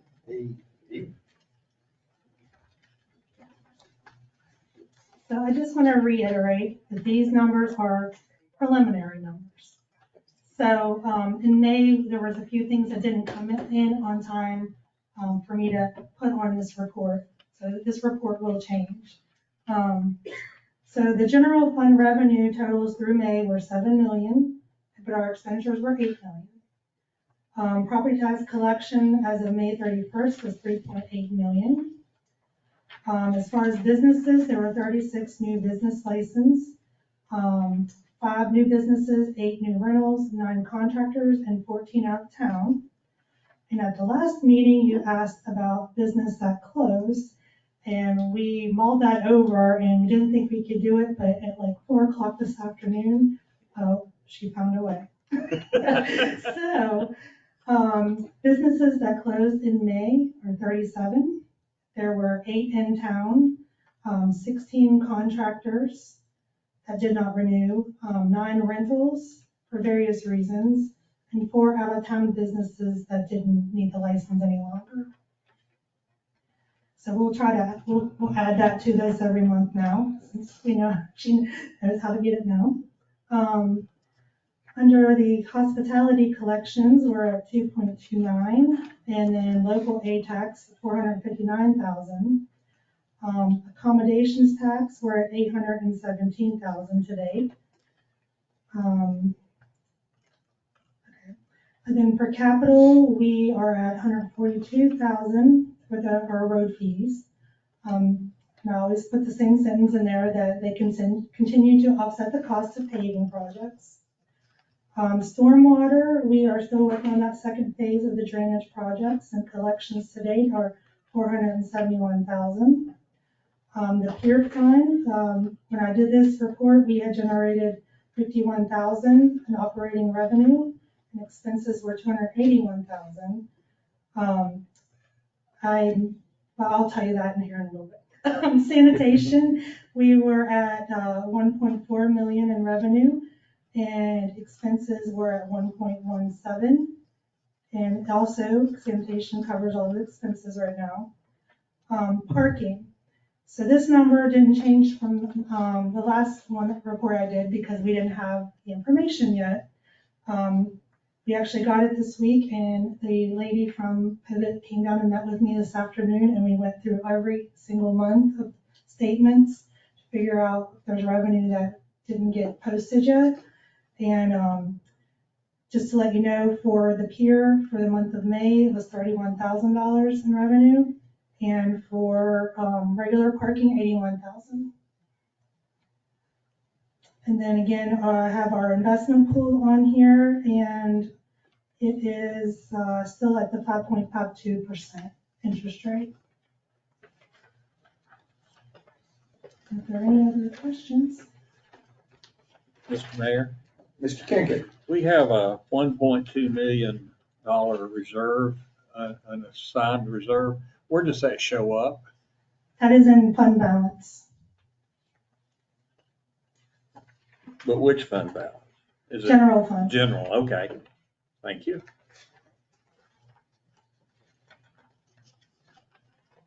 Any other questions for Director Gruber? I do want to thank her for including the people that left, because I asked for it. I'm glad you were able to include that. Thank you. All right, thank you very much. Okay, we're going to move into planning, building, and zoning. Director Garrison, first report ever. Yes, I did. Welcome. Good evening, thank you. Code enforcement had 142 complaints, violations, enforcement inquiries in the month of April and 78 for May. This ranges from vehicle expired license tags, signs in the right of way, to construction work being performed without a permit. We made 55 address corrections in the land records from April 1st through May 31st. This is to ensure the addresses are correct for emergency responders to find location in a timely manner. Also, planning, building, and zoning are fully staffed. Yay. Safe Built is still filling in as needed. And then if you'll follow the charts for the increase and or decreases from the prior month year, for May, we had 140 permits. We did $18,993.38 in permits for May. We did 121 inspections, and we did 29 tree inspections. Please don't ask too many questions, but I will open it for questions I'll go easy on you. I have one question, actually Yes, came sir. from a resident. The address corrections, can you explain what that is? I can give you a little bit. Angie is the one who's been handling most of those, but we're having people come in to apply for a permit, and when they do, they'll say, oh, my address is this. Well, then we go in the land records, and that's not the correct address, or either it's listed as a different address in the land records. So we're actually getting with, I think it's Horry County Land Records, and making sure that we're getting those corrected every time that occurs. And she's just been keeping up with how many corrections we've been having to make. And I think a lot of it is people that are on corners. Yeah, They oh, actually yeah. have two addresses. Yes. Right, so. Or if there's, like a duplex or split housing and things like that, typically. Yeah, because I've heard that people have two, you Yeah. know, utilities are in one, both. Mhm. Oh, yeah, is another, totally. yeah. They'll tell So you. it's an nothing to do with our address. town, it's how it was assigned Yeah, exactly. some time ago, okay. Anything else for Director Harrison? Mr. Stamey? No, I'm gonna put, I just got a question. Do we still need Safe Built on our paperwork? Or can we completely get rid of them now since we fully staffed? We have, we've, we're cutting down, we still only have, we are fully staffed, but we do only have a part-time building inspector, but he's been doing most of the inspections. That's what we're trying to get to, where he will be responsible for a majority of them, and we'll just have Safe Built, if something like an emergency occurs or something like that. But we have not further discussed this at this point. I would need to speak with Administrator Vincent before moving forward with that. Thank you. You're welcome. Mr. Stanley, we also need Safe Built because we need a building official to actually do certificate of occupancy. but we're working on that as well. Yes, we are. Mr. Mayor, Mr. Coleman? that building on Ocean Boulevard, I know Yes, the sir. fire department has something to do with it. Did the building and zoning have anything to do with it also? We were a part of it, yes, sir. We, the fire marshal found it on a fire inspection, just a routine fire inspection, and he pulled in Sky, our building inspector, and they decided we needed an engineering report, and that's where the first engineering report for 2024 came from.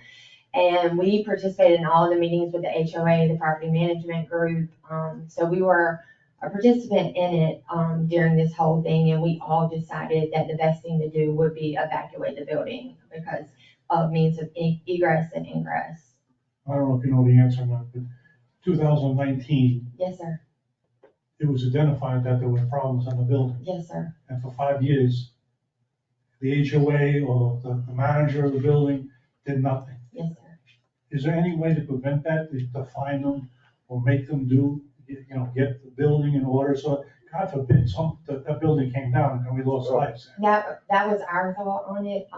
I don't know that they presented the engineering report to us in 2019. I don't know how involved we were in 2019. I know they made some of the repair, or they said they made one repair. I don't know that they necessarily pulled permits for it, and I don't know that we necessarily were able to catch it at that time. But we have a procedure, or we're gonna have a procedure to keep on people who are not supposed to. Yes, sir, our code enforcement as far as inspections and just following up with complaints and when we find out about things like that. All right, thank you very much. You're welcome. Mr. Mayor. Mr. Stanley? Jerry, could you give me a little bit more information on what you were saying? You're trying to get that position filled or? So we have a part-time building inspector who is also certified as a building official. Yes. So once he decides to become a full-time staff member of the PB&Z, then Safe Build will use them in a very minimal way. But they are a backup for us.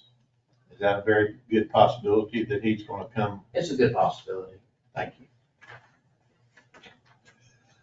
I have a follow-up question on the safe bill. Do we pay any sort of retainer, or we just pay for services as needed? We just pay services as needed. Okay. Anything else for Director Garrison? Thank you. Thank you very much. Good job, your first one. That concludes, excuse me, our director's reports. In continuing our committee and commission reports, we have Michael Pesch, who is the vice chair of the planning commission. Give us just an overview of the work in last year. And in keeping with the family beach, I want to welcome him because he's starting a new family. The daughter, 1 month? 1 month today. Yep. All right. I'm sorry.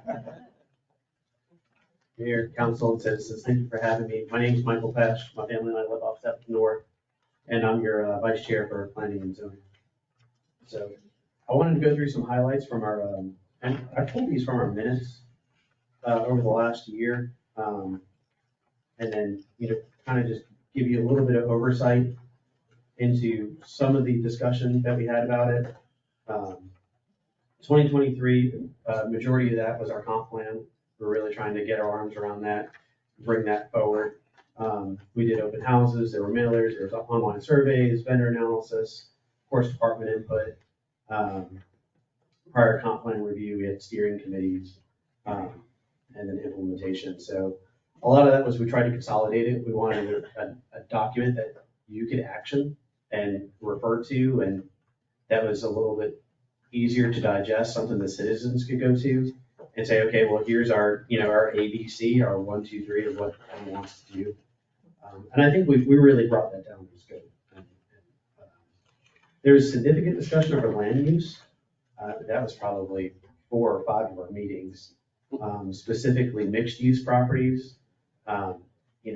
So, and a lot of analysis of, maybe adjacent municipalities had this, it'd be really nice if we had this. And of course, I agree. I'd love to have a contractor come in and build a $30 million facility, but that, so we're really trying to balance that. So we, address some environmental concerns, and then, of course, to the extent that we can, we always discuss external research options. What I wanted to dig into, and this is gonna be, a little pertinent to tonight's agenda. We did have discussion over the a light industrial district, and this was really spurred by CBD. And the commission has really kind of struggled with the way the legislation keeps getting presented. So every time this goes back at state, the legislation changes in a material way that would impact our ordinances. So, we might feel like we have a really good game plan and say, okay, well, here's how we can do it, because one of the things that the commission has struggled with is if it's a legal and allowable business, we have to have somewhere to put it. I mean, we are the size we are, so we just have to deal with our 2 square miles. I mean, we have to have somewhere to put a legal business. So how do we define that? Where do we put it? So we thought maybe introducing the light industrial district, we can put some stuff over there that doesn't fit the family beach, or that citizens feel like should be over there. Who knows what the next thing is going to be. But a decision keeps getting tabled and a recommendation to you guys keeps getting tabled because the legislation keeps changing. So at first it was, every time it comes back, it's a little more refined, but, we've had probably 3 or 4 discussions now about this. And we don't feel like we have the information there to do what we want to do. I'm really glad that you guys are discussing it. I think it's something we need to wrap our arms around. Something we threw out as an idea was trying to use, classification codes that I'm a banker. So, where are you deriving your income from? That's what you need to do your reporting as. We talked about square footage, right? I mean, think of an AT&T store, right? How much square footage does a phone actually take up? So how do you define these businesses? And there's a million ways around it. So that's really where we struggled with that. And so we haven't really come to a cohesive conclusion on that. So that was a little bit of last year. Wild Water on Wheels, of course, that was, a real big series of meetings, and I won't dig into that. That was really good. We had a great turnout, great discussion. So far this year, what we've been discussing is the design overlay ordinance. Again, that discussion of the light industrial zone or modification to the C1 zoning. Right now, kind of what we've been working on is getting you guys a tier list from the comp plan of those action items. So everyone's gonna try and rate those, and then we're gonna get you a weighted average. So at least you guys can say, all right, as far as we've heard from the citizens and what we've heard in our meetings, this is what we think are the important things to tackle out of the comp plan, and then you guys can do with that what you will. But at least it's something that you can share with department heads and everything. We had a good bit of discussion recently about the bylaws, trying to sync all that up between the town, the state, and making sure that all that is good and, above the table. Kind of forward-looking projects, re-review the comp plan. At one point, someone asked us to review the parking ordinance, so that's on the to-do list. The use chart, of course, the bylaws, we're still working through, and of course, getting to work with our new director. So. Yep. And so that's kind of it in a nutshell. And then, of course, questions. I'll do my best to answer them. All right, before I entertain questions, you are able to stay for a little while? Yeah. I'd like to not go into the vape convenience store stuff too much about it now, because it's an agenda item. So any other questions, go ahead, because he's gonna stay here. He's volunteered to do that already. So, okay. With that in mind, any other questions for Mr. Pesh? Mr. Mayor. Mr. Kinkin. Michael, are y'all gonna revise the overlay and present it to us to vote on it? We talked about it at one point, and just general disclaimer, if I need to punt to talk to the rest of the commission, if I can't get you a consistent answer. Okay. But it's something we've talked about, and then, it seems like every time we start really talking about doing the overlay, we kind of get pulled off like the bylaws, and we were trying to figure out if the way we were holding the meetings and doing the minutes and all that was even the way we could do it. So we keep going down these rabbit holes of making sure we can get there. That's the goal. And part of that is also the parking as well. So I know that there was a lot of discussion around 17 and kind of revitalizing 17 and what can we do as a town to really prop that up and put it on the best foot forward. And again, that's gonna be part of that discussion. So It's part of the comp plan.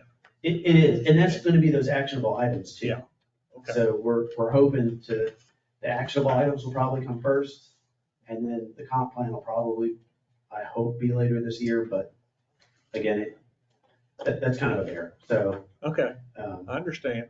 But yeah, that is kind of one of the current projects right now, is getting that overlay to you guys and really cleaning up the ordinance too, so.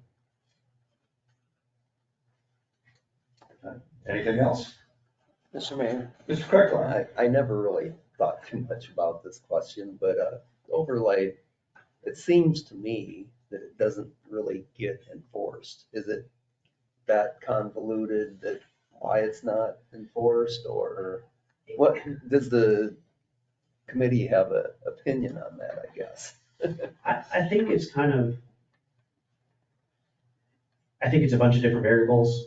One, we don't really have the business and property turnover that would allow us to just snap our fingers and be like, oh, yeah, here we go, I'm a banker. I've seen some of the leases for some of the properties in town, and they're original from like literal 1968. So, which is good. I mean, love to have a business here for 60 years, but at the same time, it's like, we just don't have that turnover. The other piece is trying to attract the dollars of investment here that are actually going to bring it into where we see it.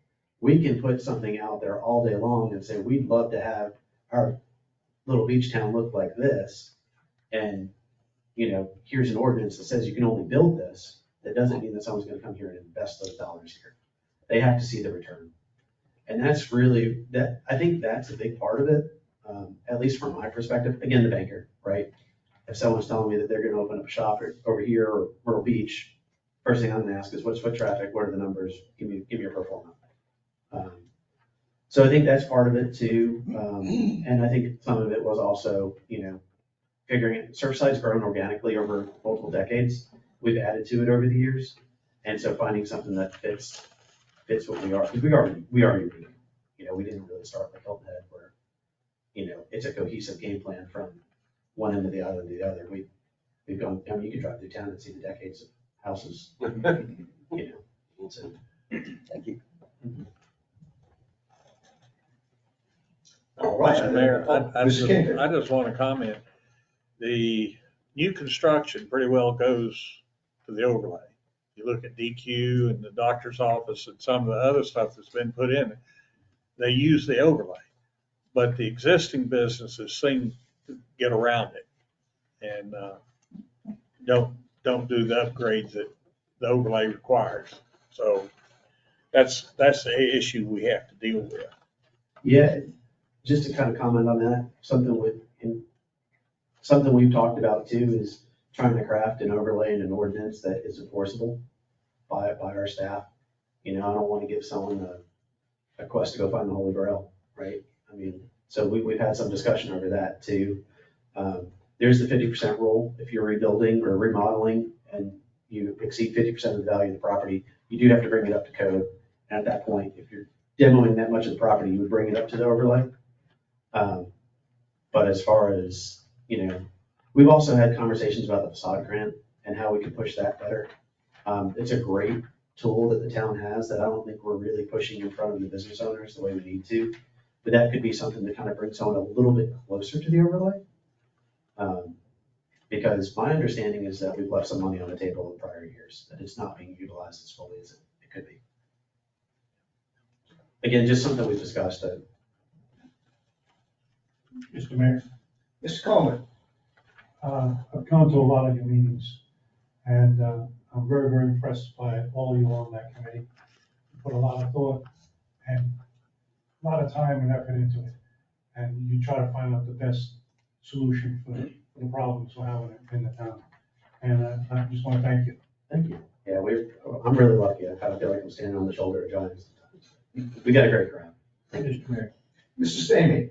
I would too. I come to a lot of your meetings and I'm impressed with the way y'all work on things. But, be realistically about it, we really didn't have the staff to do much of these things that was in our ordinance to cover. I mean, and that's been a lot of the problem that we've incurred over the years. I hope that, since we are fully staffed now and we do have people on board working, that it will get a little bit easier and we can enforce some of these ordinances that we have put out there. Sure. But I'd like to thank you too. Thank you. I appreciate that. And I really appreciate how much I know everyone's been to a meeting at least a few times, and thank y'all. Great participation. And to the extent possible, I'd love to get feedback for the commission of, hey, this is easy to enforce, or this really stinks to enforce. We can't really easily enforce this. So, because then, we've definitely made decisions, and then as we've gotten more information, we've revisited those decisions. Just because, it's not what's best for the town. So be careful what you ask for. I think you're going to get. Is there anything else for Mr. Pesh? All right, thank you, sir. I appreciate it. All right, we are now moving into communication item 6D, Keep Surfside Beach Beautiful. And specifically, it's an update on the Harrison Park project. Miss Ellen Delaplane. Great, thank you all. Good evening, Mr. Mayor, Council, citizens. Thank you so much for having me tonight. I'm very excited to provide you all with an update on the Harrison Park revitalization project that KSBB has been spearheading. In March, when I was here with you all, I kind of shared the framework for the project, including the rationale for the location, what we plan to do with the space, the funding required to get that done, and a timeline. We've actually accomplished quite a bit since we were here in March, so I want to tell you kind of where we are.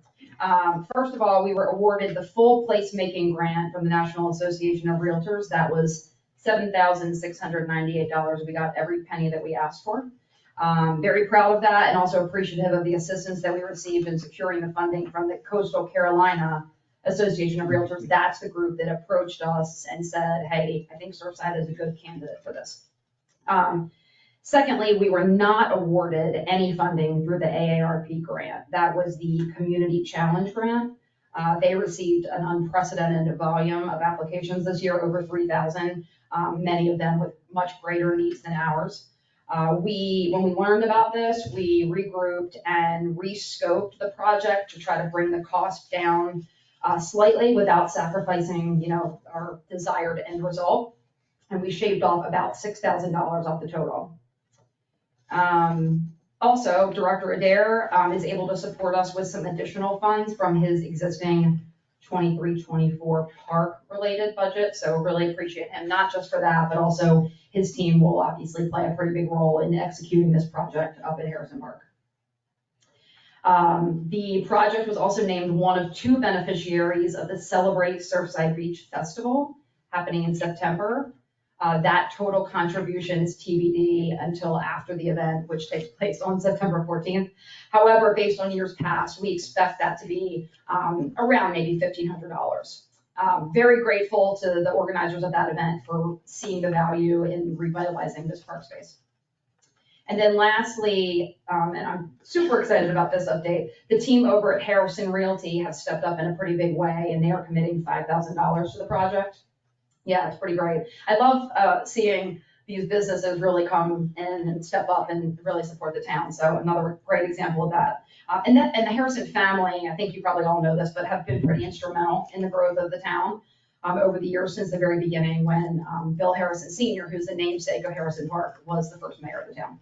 So we super appreciate their continued support and dedication to the town. So with all that said, we're about $5,500 short of the total project cost. We did go ahead and have a kickoff meeting earlier this month, and Director Adair already has the ball rolling on ordering some initial materials for us. In fact, he just told me they actually planted the second crepe myrtle today. We planted the first one on Arbor Day, so the second one's already in. So the project is underway, if you will. And again, we've secured most of the funding, so we're just a little bit short.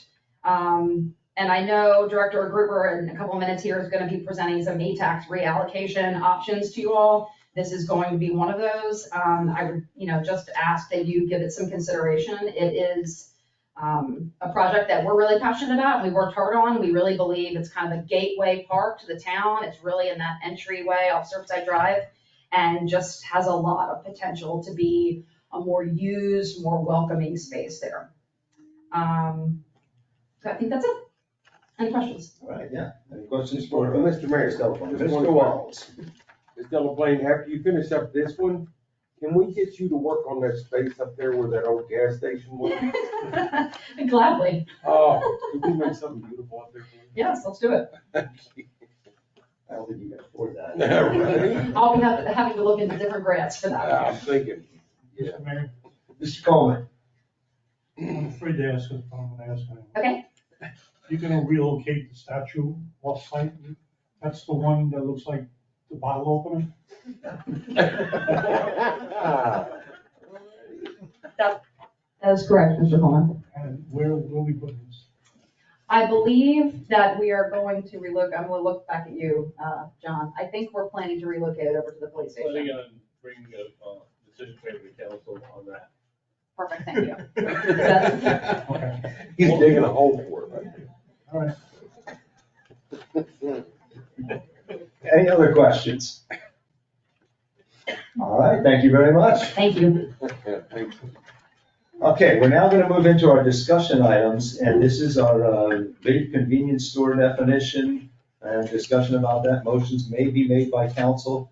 So I'm going to just start by asking Administrator Vincent or Director Garrison, whoever would like to speak, kind of walk us through the process, how we got to where we are right now. Ms. Garrison's prepared. Okay.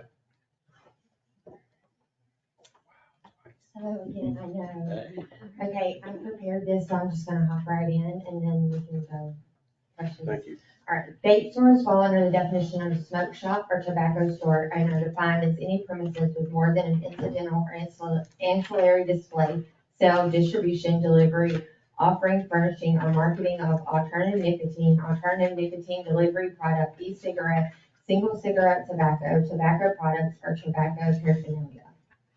Convenience stores are defined as a small retail store that stocks a range of everyday items, including but not limited to beverages, groceries, snacks, tobacco products, lottery tickets, toiletries, over-the-counter drugs, newspaper, and magazines. The precedent was set in 2022 by allowing a tobacco and vape store to open by categorizing it as a convenience store under the retail use as instructed by the COG, which allowed for a total of 3 vape shops to be open prior to the most recent one. In addition, staff reached out to the COG recently and confirmed that this would be a reasonable interpretation. Moving forward to regulate vape shops, I recommend adding vape shops as a restricted use within the ordinance to be permitted with conditions. Following the lead of Myrtle Beach's zoning ordinance, I feel that we can better monitor and restrict where these establishments are located. For example, outside of the overlay zone or light industrial, as mentioned earlier. By defining specific terms related to vape stores and adding conditions that would allow for regulation of existing shops within a year of the ordinance amendments becoming effective. This topic will go before Planning Commission next Tuesday, July 2nd for further discussion. Okay, so at the very beginning, when you were defining vape shop, you said anything more than incidental, I can't remember the exact wording. Vape shop, let me check real quick. It's anything more than an incidental or ancillary display. Okay, so I mean, it doesn't take much to be a vape shop, irrespective of what the owner calls it. Yes, sir. And we don't actually define these in our ordinance as of now. Where did that come from, that definition? I looked them up so that I could provide them. We do not, we need to update our ordinance and put specific terms in there. But I mean, who provided that definition? Unicode, yeah. Okay. I looked it up on Unicode. Ours? No, sir. Okay. We don't have anything that regulates vape shops currently, or CBD, or anything of that type. We don't have anything that regulates a smoke shop, a tobacco store. We just have general retail. And when we reached out to the COG, they let us know that it could be classified as a convenience store in 2022, and that's how we ended up with the 3 that we have, and then being threatened with litigation from the most recent one. But based on that definition, it's a vape shop. I mean, and even more than incidental or ancillary sales of Yes, vape sir. products. But we didn't actually write the permit that way. We permitted it as 51% convenience store and 49% vape. Therefore, it's a little more than an ancillary display. Yeah, Moving forward, I would love for it to be that definition. okay. All right. Any other questions, Yes, comments? sir. Mr. Stabey? This supposed to be a 51% convenience store? Yes, sir. Who determines 51% of that being a convenience store? It was discussed with the building inspector, town administrator, and we got a legal opinion on it. Is that based off the money on what they make? It's Or is it based off based on of volume, volume of what's in the store? a volume of inventory, yes, sir. So you can go down there and go in his store, and if you think it's more than 51% of a vape shop, a vape shop, then you could actually take his license away from him. Yes, sir. Why are you gonna say it so quiet? I think she was waiting for me. I was hoping You haven't someone put me could on the grab spot. it. I ain't trying to put you on the spot. No, I'm you're just- good. Because if we go down there, or if our inspectors go down there and it's more there than, And we've been regulating, I mean, we're keeping up with it, going in and trying to check it out fairly often because we've had quite a few complaints on it. So we've been there a lot. We've been dealing with the most recent one a lot. so you still think it's 51% convenience store, 49% vape shop? From my understanding, yes, sir, from my Have you been staff. down there personally and looked No, at it? sir, I have not. Do you have time to go and look? I do. Thank you. You're welcome. Any, I do. Mr. Wallace? Yes, sir. Just wanted to check, Heather, is this vape shop a part of a bigger problem that could exist with that strip? Because once we started Absolutely, yes. leasing that space, weren't there some other things that needed to be done to that strip mall as far as I'm not sure. coming up to code on some things? Overlay. Oh, Okay, The overlay. okay, that's great. No, this is I don't great know, because I I haven't understood heard. that there's some language in place, so maybe if you could look at that for us. Okay, yeah, no, I'll. That look at there's that some and language get in place that information once for he you. started, because this is the first shop in that strip, right? Yes, it is. And once he started leasing that space, golly I see. gee, and I'm getting on Chris for I putting see you on where the you're spot. going. No, I see exactly where you're But going. I think there was other language that was put before this owner that things needed to be brought up to code once he started leasing his space. Okay, then I will double check this Just- because I'm not exactly familiar with that situation, but I will verify this information for you. You might, thank you. Okay. Anything else? I guess I'm just gonna conclude my comments with the whole legal argument about, if it walks like a duck and swims like a duck and quacks like a duck. I mean, it's called, the name of the shop is something big shop, isn't it? It's Cloud9 Convenience and Smoke Shop, I think.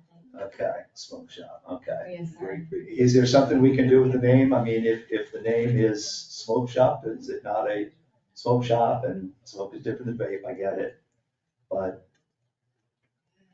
can we, can we stop them to not allow them to use that name? Probably call it a And- casino. As long as you don't have a casino in it. And signage too. I mean, if it's a vape shop sign, which I believe that there is some, Great big vape. the initial application. Yes, on the initial The it puffy was, cloud we kinda? did get the puffy cloud removed. Okay. So if you're requesting Smoke Shop be removed, is that something? Well, I guess I'm asking you to consider. I would, okay, Yeah. consider and verify that as well. Mr. Mayor, Ms. Shaw? when you say convenience store, I'm not gonna go in there and get my gallon of milk when it doesn't say convenience store, for one. And one of my neighbors went in there too, they were checking it out, I bet they were. but the milk was actually expired. So, I mean, so I don't think their sales will equal up to the convenience store part of it.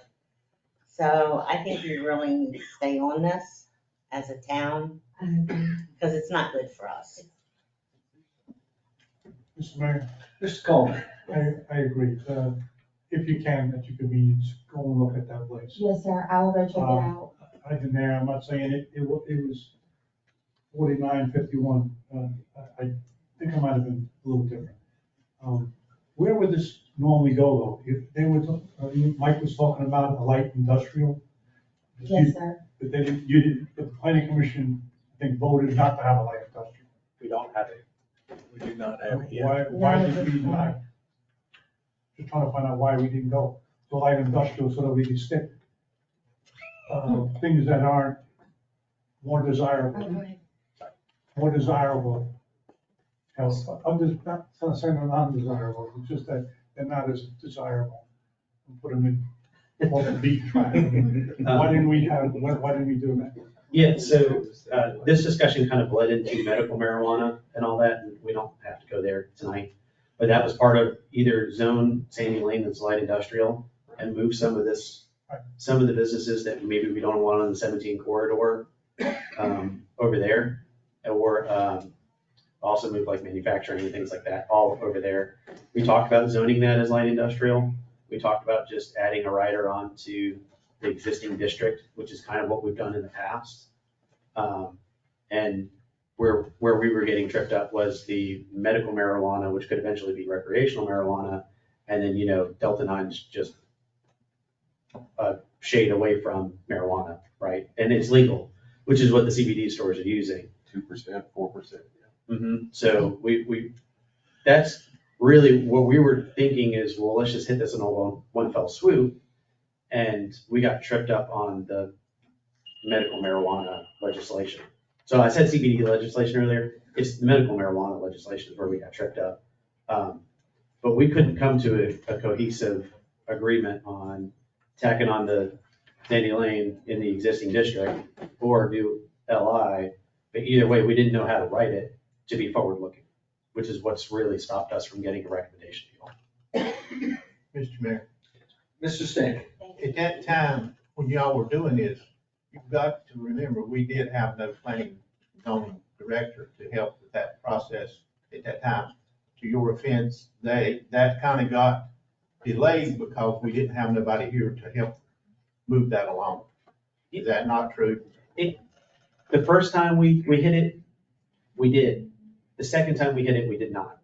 And the legislation changed for medical in between, because this has been proposed annually, or at least almost annually for the last, I think, 4 or 5 years. And it keeps dying, but it keeps getting closer and closer to that goal line. So, and I'm talking about medical marijuana. So no, we did not, the last time we revisited, we did not have a director in place. And I think what we were wanting to do was get attorney feedback on writing the ordinance. But we were trying to craft something forward-looking. But LI is a consideration in the comp plan as well. I mean, when I was coming to the meeting, I just know that y'all were discussing it and all of a sudden we didn't have a planning director and it got sort of sidelined. Anything else? Just, Mr. Mayor. Mr. Walls. Just for clarification, let me be the dummy here, but I thought we defined an LI in the most recent update on the comp plan over in Sandy Lane. Because I was present for a lot of discussions and I thought our commission established, your council and the commission established light industrial over on Sandy. Nothing was put to vote. So we were talking about it as part of the comp plan. Right. It wasn't a unanimous yes. And then we had the change in director. So I think that was part of it, but I don't think it's been posted. It hasn't been put to vote. It hasn't gone in front of y'all to put into the ordinance. But making the changes to the existing commercial district would be the quickest way to do it. And as far as this is concerned, does the same thing, but it's just for this one unique business type. or, you know, again, medical and. Just as a comment, if we assign future stores of that type to L1, they're not gonna wanna be back on Sandy Lane. They wanna be on 17. And no, that's exactly where I was going with that. That would be the whole point. We don't want any more back shops. And the thought process behind that was, if it's truly medicinal and our citizens do need this, because this is what helps them, like, it's demand for medical products is inelastic, you will travel and go get it. For 2 square miles, I'm not asking you to go to Wilmington to go get something compounded. I'm asking you to go to Sandy Lane. So that was kind of the thought process of, you know, if it's medical and someone needs it, then they can go and get it. It's still very, very easy to access. But it's not gonna be a tourism thing. Well, if it's illegal, then they can get a prescription and it'll be delivered to their home. We don't necessarily have to worry about going somewhere. And we talked about deliveries and stuff like that too, right? So you can get wine delivered to your door and, you know, Right. what, I mean. Okay. And, But the whole can of worms, isn't it? It is, and we talked about the inventory thing, because, you know, you can change your inventory on a daily basis. We talked about sales, but we don't know how to do that without getting in front of the business committee, and it has to be fair for all. We also talked about square footage. We talked about, you know, in the banks we use, it's called a NAICS code, but it's how we define, and you use it for tax purposes too, but it's how you define where you're deriving your income when you do your tax reporting, right? You can do 8 different things, but I get the majority of my income from doing this one thing. And so we talked about trying to drill down to what NAICS code are you using. But again, that's between them and their CPA and whatever they're willing to put on paper. So, and it just kind of circles back up to code enforcement that we talked about earlier, giving you guys an ordinance or a recommendation that's actually enforceable. Yeah. So, yeah. Okay. So that's really what stopped us up, but we don't have a light industrial, and it's not everyone's on the same page with that. But it is something we're continuing to discuss. Mr. Mayor, Mr. Coleman. the only thing I'm afraid of is if you go down into Myrtle Beach and you go to the Seaboard, I hate the Sandy Lane to turn into a Seaboard where all the places that are, it's very hard to say. If you've been to Seaboard, you know what it's like. It's strip joints, vape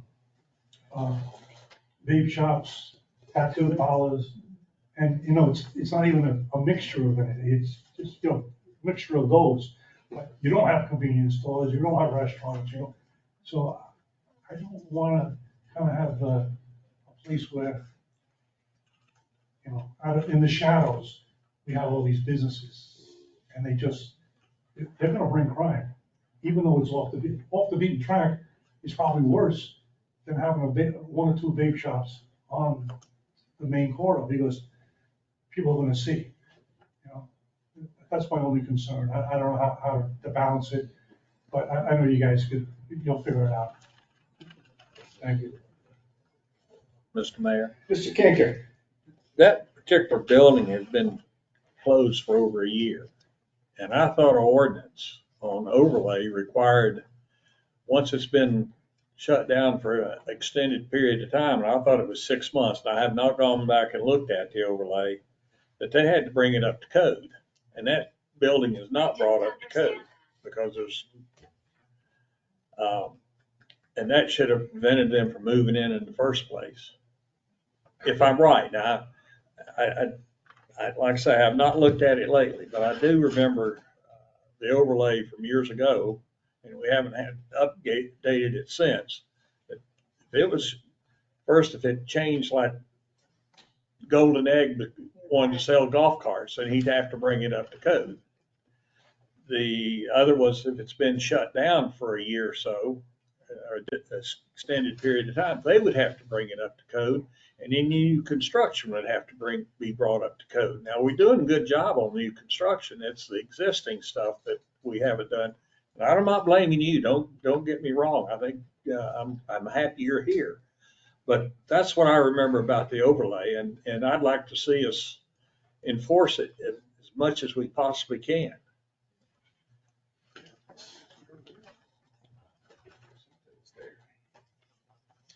Anything else? All right, well, I'm encouraged that you guys are planning to work together as early as next week, so, yeah, that's very, very good. So look forward to hearing more from that. Thank you both. We're gonna move now into, item 8A, ATAX reallocation options. Director Gruber? In front of you should be a decision paper with some suggestions of how to reallocate $83,000 that we discussed the last meeting. So what I'm looking for from you guys is a direction to go so we can write up a resolution and get it on the next meeting agenda. Short and sweet. All right, is there any motion or any questions before making a motion? Mr. Mayor? Mr. Kreckler?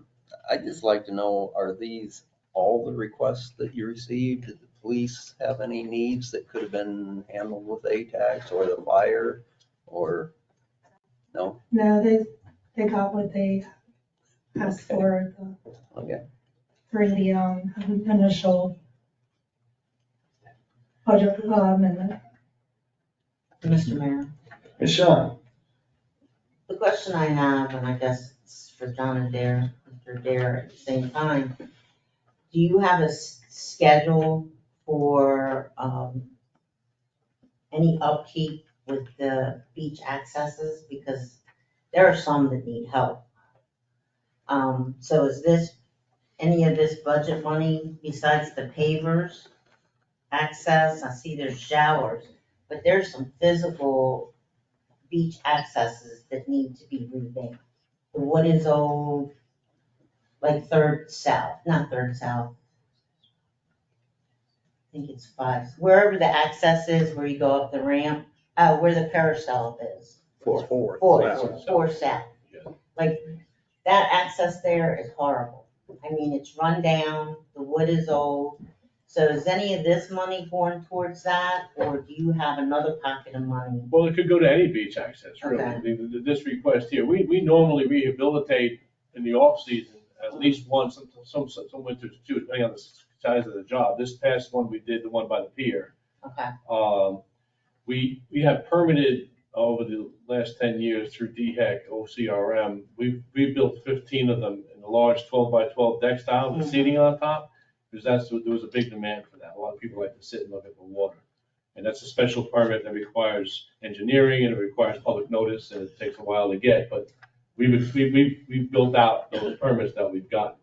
There's 10 accesses where you can't put a walkover because they're emergency access drive-throughs and things like that down by the Holiday Inn. You could deduct, there's a swash in a couple of them, there's no access there. So out of the 33 total accesses, so that's 15 that are the large style, and then there's 10 of them that you can't really do anything with, so that's 25. There's about 8 small ones still left, the old 6-foot ones that we used to have. And we've rebuilt probably 5 out of those 8 already in the last 10 years. So there's certainly rehabilitation that can be done. The 4th Avenue ramp that you bring up, the parasail, that's been rebuilt twice since I've worked here. Yeah, the contractor built it the first time, and we rebuilt it after our hurricane, like in 2017.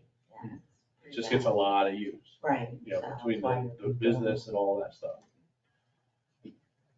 Mr. Mayor? Mr. Kreckler?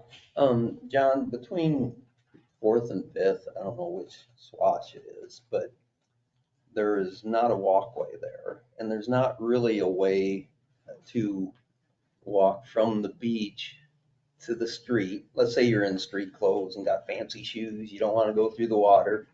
You have to go back to, I guess, probably 5th, if you're going from the north, they have to go back to 5th to get out to the street and then go around it. What would it cost to put in a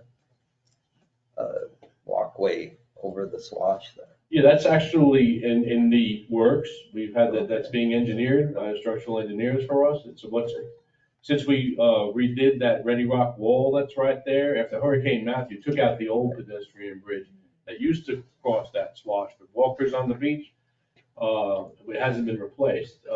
It's a wider span now, so the engineering is underway for that now. We've already signed an agreement about a year and a half ago to get all that done, and then once we're ready, we'll have to bring it to council to budget the money to build the actual walkover, but certainly that could be another appropriate use of the state tax money. I don't have an estimate on what that would. Do you have a close cost estimate as to how much more you would need to add to I know the engineering's already basically done, correct? Well, the majority of it. yeah. Majority. So all you really need is materials, or do you? Well, that's think it something we needs would to be- contract out. We wouldn't build it You'd ourselves. have to Yeah. have it contracted out. Do you Yeah, have it's a pretty any, long span. any real wild cost estimate? I would say more than 50,000, less than 100,000. Mr. Mayor? Mr. I Kimball. actually thought you had 105,000 in the budget for it. I have But I to may go be- back to the budget and see what I have in there. The, what I wanted to ask you is the 12 by 12 access decks, 31,000, is that one deck or is that a couple of decks? It's item E, That would be one. that's just one. And that's one that you can sit on going across. Yeah, exactly. Same kind we've been building for a while now. Okay. A lot of that is, like I said, that's a special permit to build for that size, that you have to get through OCRM, and then there's stamped engineering plans you have to obtain, and then there's public notice and legal notices you have to put out. All the people in the area have to be, DHEC sends them all letters to make sure they're okay with it. It's a much more involved process than just a little 6-foot And the walkway. excuse me, John, the pavers that you're talking about, that's for these, on the south side, there's a couple of places that are really soft sand that you can get stuck in. Is that where you putting the pavers or where are you putting the pavers? Well, I think our plan, the sensible plan would be to follow, Pivot Parking has provided me from last year, which golf cart accesses had the most traffic. Yeah. Where they made the most, most people wanted to be, and we would start with those first, I believe, to make sure that people had an easy traction to get in and out, and then we could expand over the next few years and do more of them. But certainly the ones that are used the most, I think that makes sense.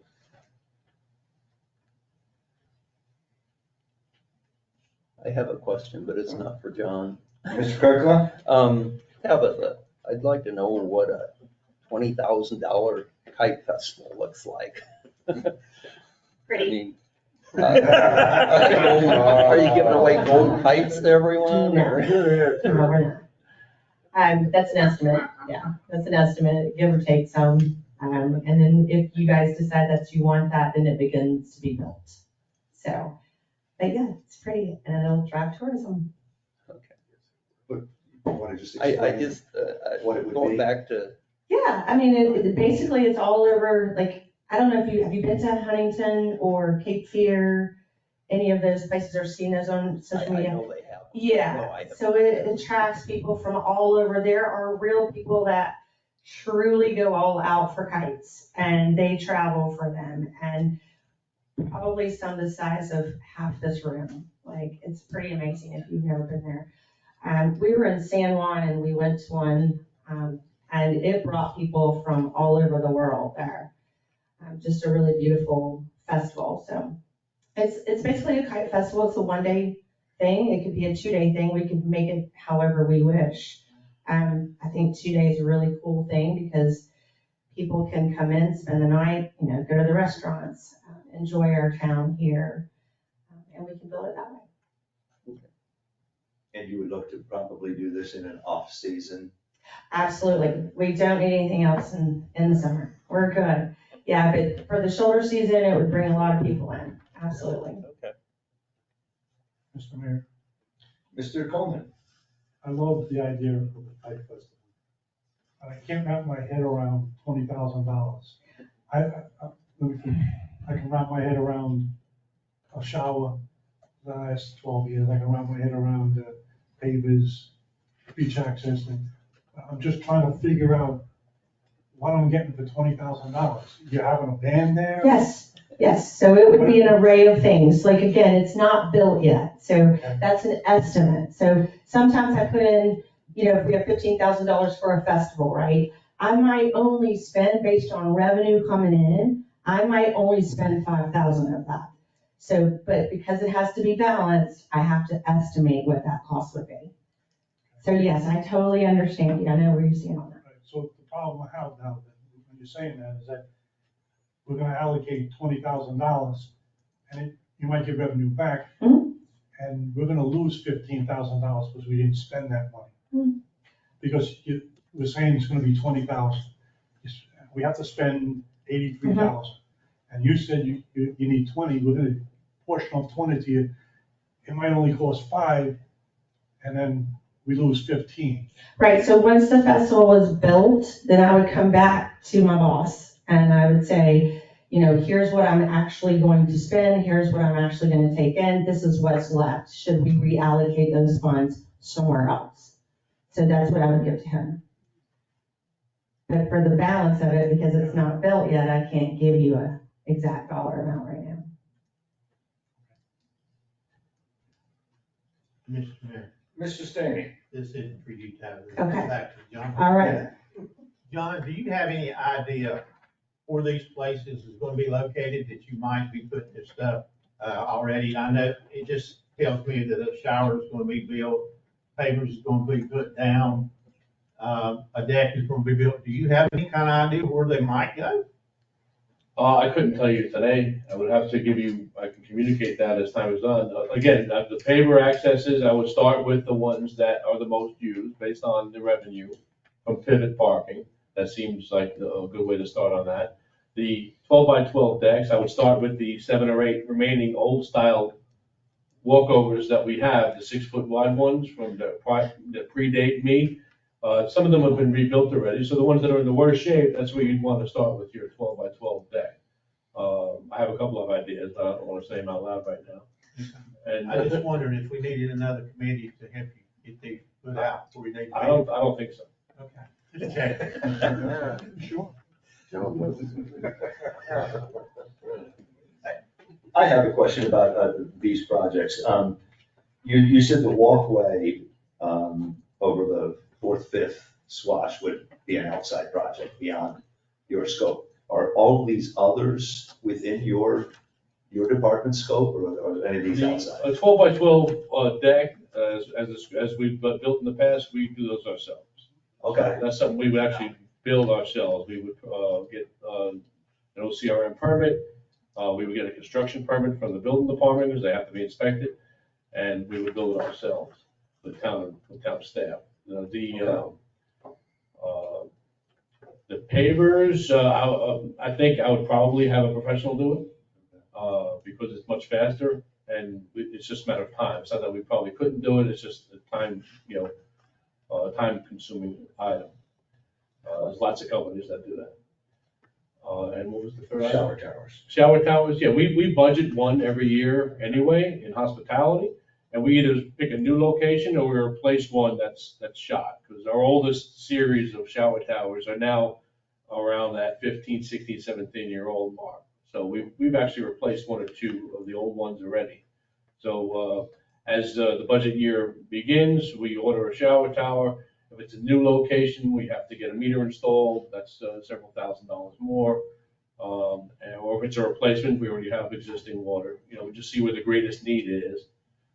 There's a few accesses which it's not really appropriate to have a shower because there just isn't the room. You don't want people walking by and getting sprayed. It has to be the right spot. Gotcha. So this pricing, $6,000 per shower tower, 10 for each paver area. And you already said the access deck is your guys. The pavers reflects contracting it out, $10,000? I believe so, yes. Okay. I've gotten some prices in the past for that, and that's about where it wound up. Again, it could come in, if you bid all 4 at once, you might get a better price, and you might get a little less than that before. Okay. Because don't forget, we're not putting pavers down the entire width of a walkway. It's generally, if you look at the ones we have, it's a path going in, and then it spreads out at the end to the parking area.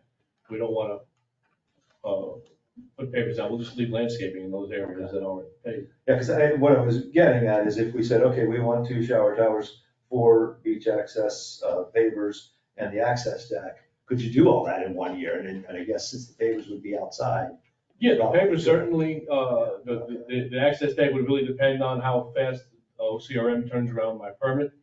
On their schedule, they were pretty slow. Some of these things have taken 6 months to even get a permit from them. Okay. So I can't say for sure, but probably, by next off-season or springtime, it might be able to get done. Yeah, I mean, because we're kind of up against the gun. I mean, we're Yeah, just shower towers this time next year. Shower towers are not complicated to put in. We do that. All right, Mr. Mayor. Mr. Staley. John, are there any places that we could use another restroom, put in another restroom on one of our accesses or anything down through there? It's of a structure type like we've been getting. Yes. The problem with that is that you need a 5-foot side setback down there. And the only place they're really appropriate is where we have parking lots. But if you have a 12-foot setback, if you have a 12-foot wide access or a 20-foot wide access, you're putting a 9, 10, 11-foot wide building right in the middle of it because you have to have side setbacks. It really doesn't go in a lot of these But places. that's what I'm asking, are there any locations that we could look at? Because it seems to be a big hit with people when we have. Oh, these yeah, things. I've looked at it in the past and I haven't come up with anything, but I can look at it again. Just something to think about. You could conceivably supplement what we have with a couple of porta johns. That's not really a popular thing. Most people don't like them. I don't like them. We have things that restrict us, Okay. We do have I things just that restrict us. wondered if there was any locations that you might consider in the future. Yeah, I'll give it another look at it. Mr. Mayor, Mr. Coleman. can you possibly put one down by the Holiday Inn What do you have in mind? in the parking lot? In There's the a parking lot. public parking area? Yeah.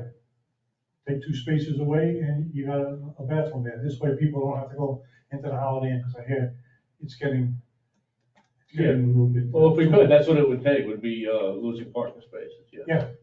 Yeah, I'll get back to you on that. I'm just throwing it out there. Yeah, I gotta make sure that it's good with the zoning and all that. Mr. Mayor? Ms. Shaw. Just to go back to the Kite Festival, if you've never been to Huntington, I will tell you, it is a big deal. Don't let it fool you that kites, they have food trucks, bouncy houses, parents are spending money. They even had somebody dressed like a mermaid. Yeah. They were paying $2 to get their picture taken. I mean, it's a big, especially kids. And then you have the people on the beach. And like you said, they're huge. I mean, they cost thousands of dollars, these kites. So I do think this would generate money, especially if it was a 2-day, because I can see people spending the night, eating restaurants and that. So just don't think kites, because it's much bigger than that. Yeah, and it offers on the shoulder season too, so Right. that's even better. Thank you. Mr. Kinker? Yeah, Mr. Mayor. John, would you consider putting more showers around the pier? I know there's showers there, but you have a lot of traffic and they're coming from the other side. They're not going to go all the way to where our shower is now. Put one underneath the pier, a couple underneath the pier near the walks so they can shower off before they go up on the pier and track sand all over our pier. Yeah, I think that would be more, I wouldn't probably put a shower tower like the standard ones that we Yeah. use. That's more probably something that you would put one of those little handles with strapped onto Yeah. one of the pillars, like a shower head sticking Yeah. down like we used to use. That might be a possibility, as opposed to something that's freestanding. So I don't think we want to put freestanding items under the pier. I could see a good use for showers under there. Yeah, and we did add a second one to the existing pier I deck. know, saw that. Yeah, I like it. anticipating all the traffic. But there's a lot of traffic that doesn't go that way. They're coming from the south and they just walk up underneath the pier and go up the pier. And I just thought maybe if we had another place to rinse off and just not track so much sand up there. I don't know. I see a lot of sand in the parking lot. So Oh, yeah, people, I bet your guys complain about it on the pier. Oh, yeah, bathrooms, people pretty much take showers in our public restrooms as well. Okay. All right, we've had a lot of discussion. Are there any motions? Mr. Mayor, Mr. Walls? I would like to make a motion to adopt the decision paper written by Melanie Gruber of Financial Park for the reallocation of the 83,000 peer event funding from available four-year 2023 accommodation tax funds. Well, realize there's about $109,000 worth of ideas here. Because we wanted choices. Oh, I didn't actually get up my map. Yeah. Mr. Coleman? Right. I'll make a motion to reallocate funding for the tourism-related projects and events. Two paver places. The showers, 2 showers for 12,000, beach access for 5,500 for Harrison Park, and 15,000 for the kites. Which brings you to, my math is right, 83.5, it's 500 over. Okay, so, Harrison Park at 5,500, 15,000 for a kite festival, 2 shower towers at 12 total, 2 paver, beach accesses at 20,000, and the access deck at 31. I'm not doing the math, but that's 83.5. 83.5. I'll second that. Can we adjust? I mean, we have other ATAX dollars. Can we legally do that, slide 500 more over? Okay. All right. So, okay, Mr. Coleman made the motion, and I believe Mr. Kinkin seconded? Yes. Yeah, I was just trying to clarify it, so, all right, any other discussion on that? Okay, I'll get started. I like that approach, actually. It's a little picking and choosing, of all of these things. It catches all of them. It's a little short of the Kite Festival, but as Ms. Small even indicated, it's really kind of just a projection at this point anyway. I guess I'll ask, can you do something decent for 15, you think? Yes. Okay. Yeah, and then, shower towers is good, pavers, I know that makes a difference, and like I said, we'll get a little bit of everything here, so I tend to like this approach. Any other comments?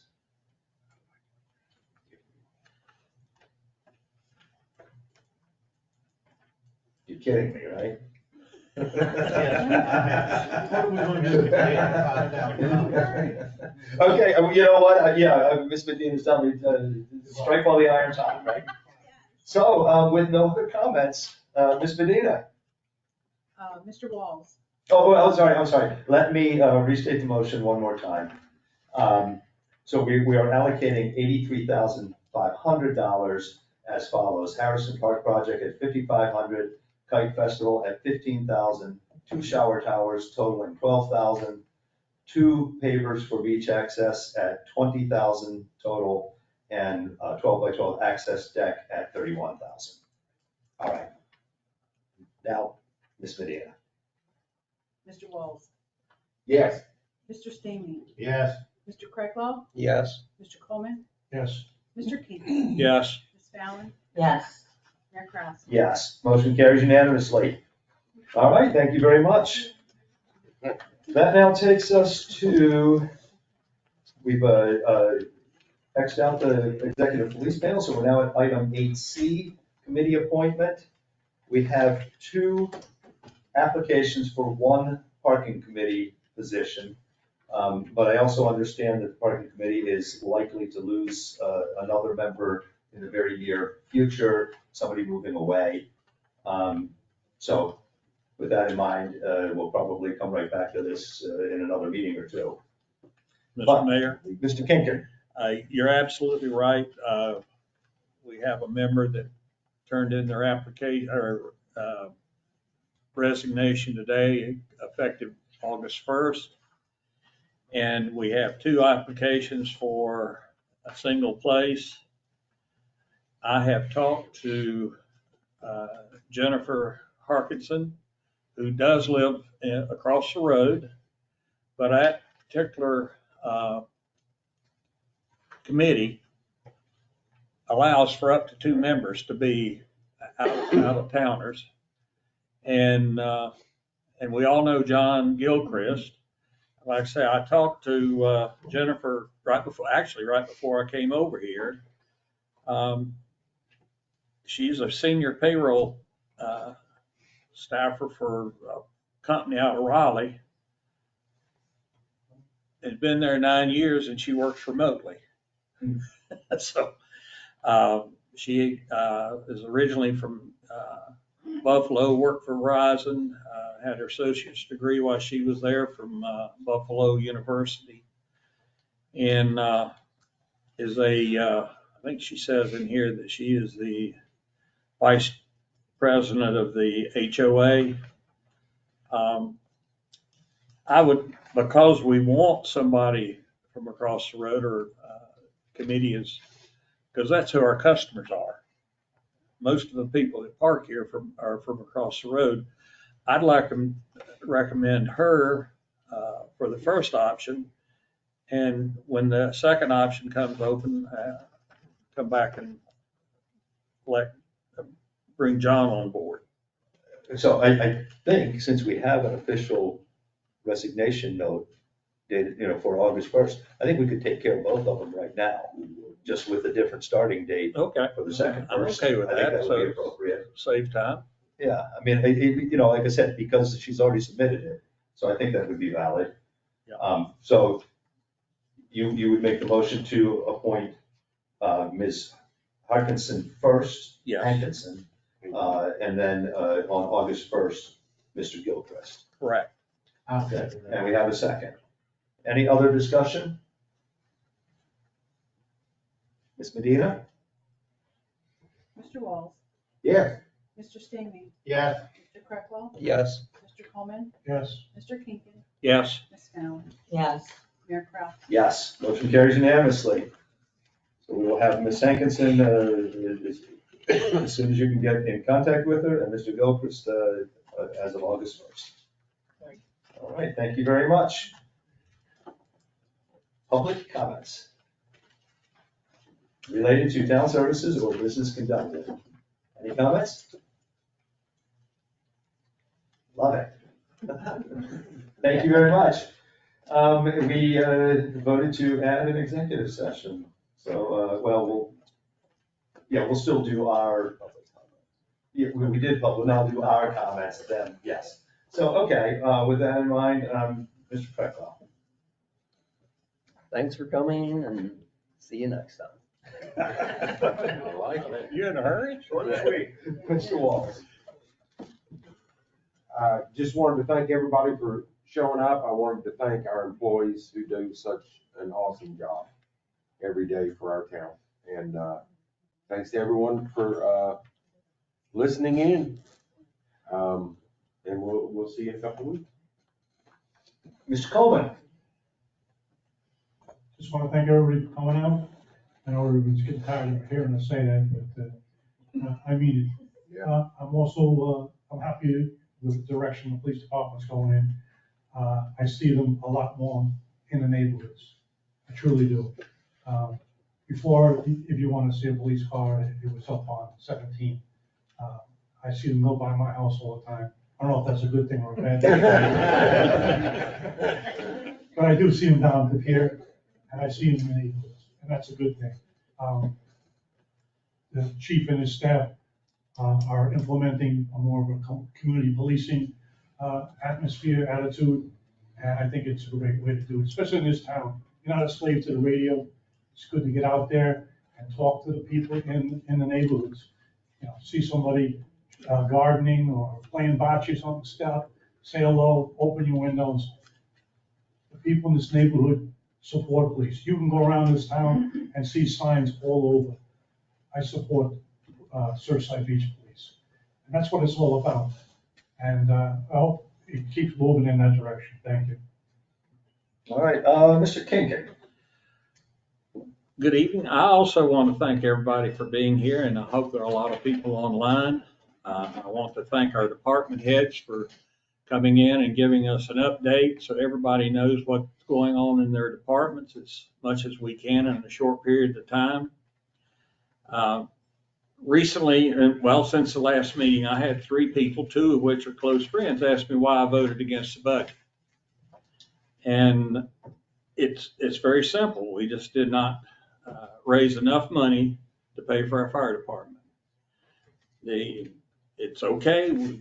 We paid for what we actually hired last year and this year. And we'll have to do something next year because not only do we going to be $290,000 short in the budget, we're also going to be another $140,000 because of the police department. They're not going to rescind their raises that they talked us into, which I happen to love the raises. I like the way they thought. We need to pay them. If we're going to have a well-funded police department, we have to pay for it.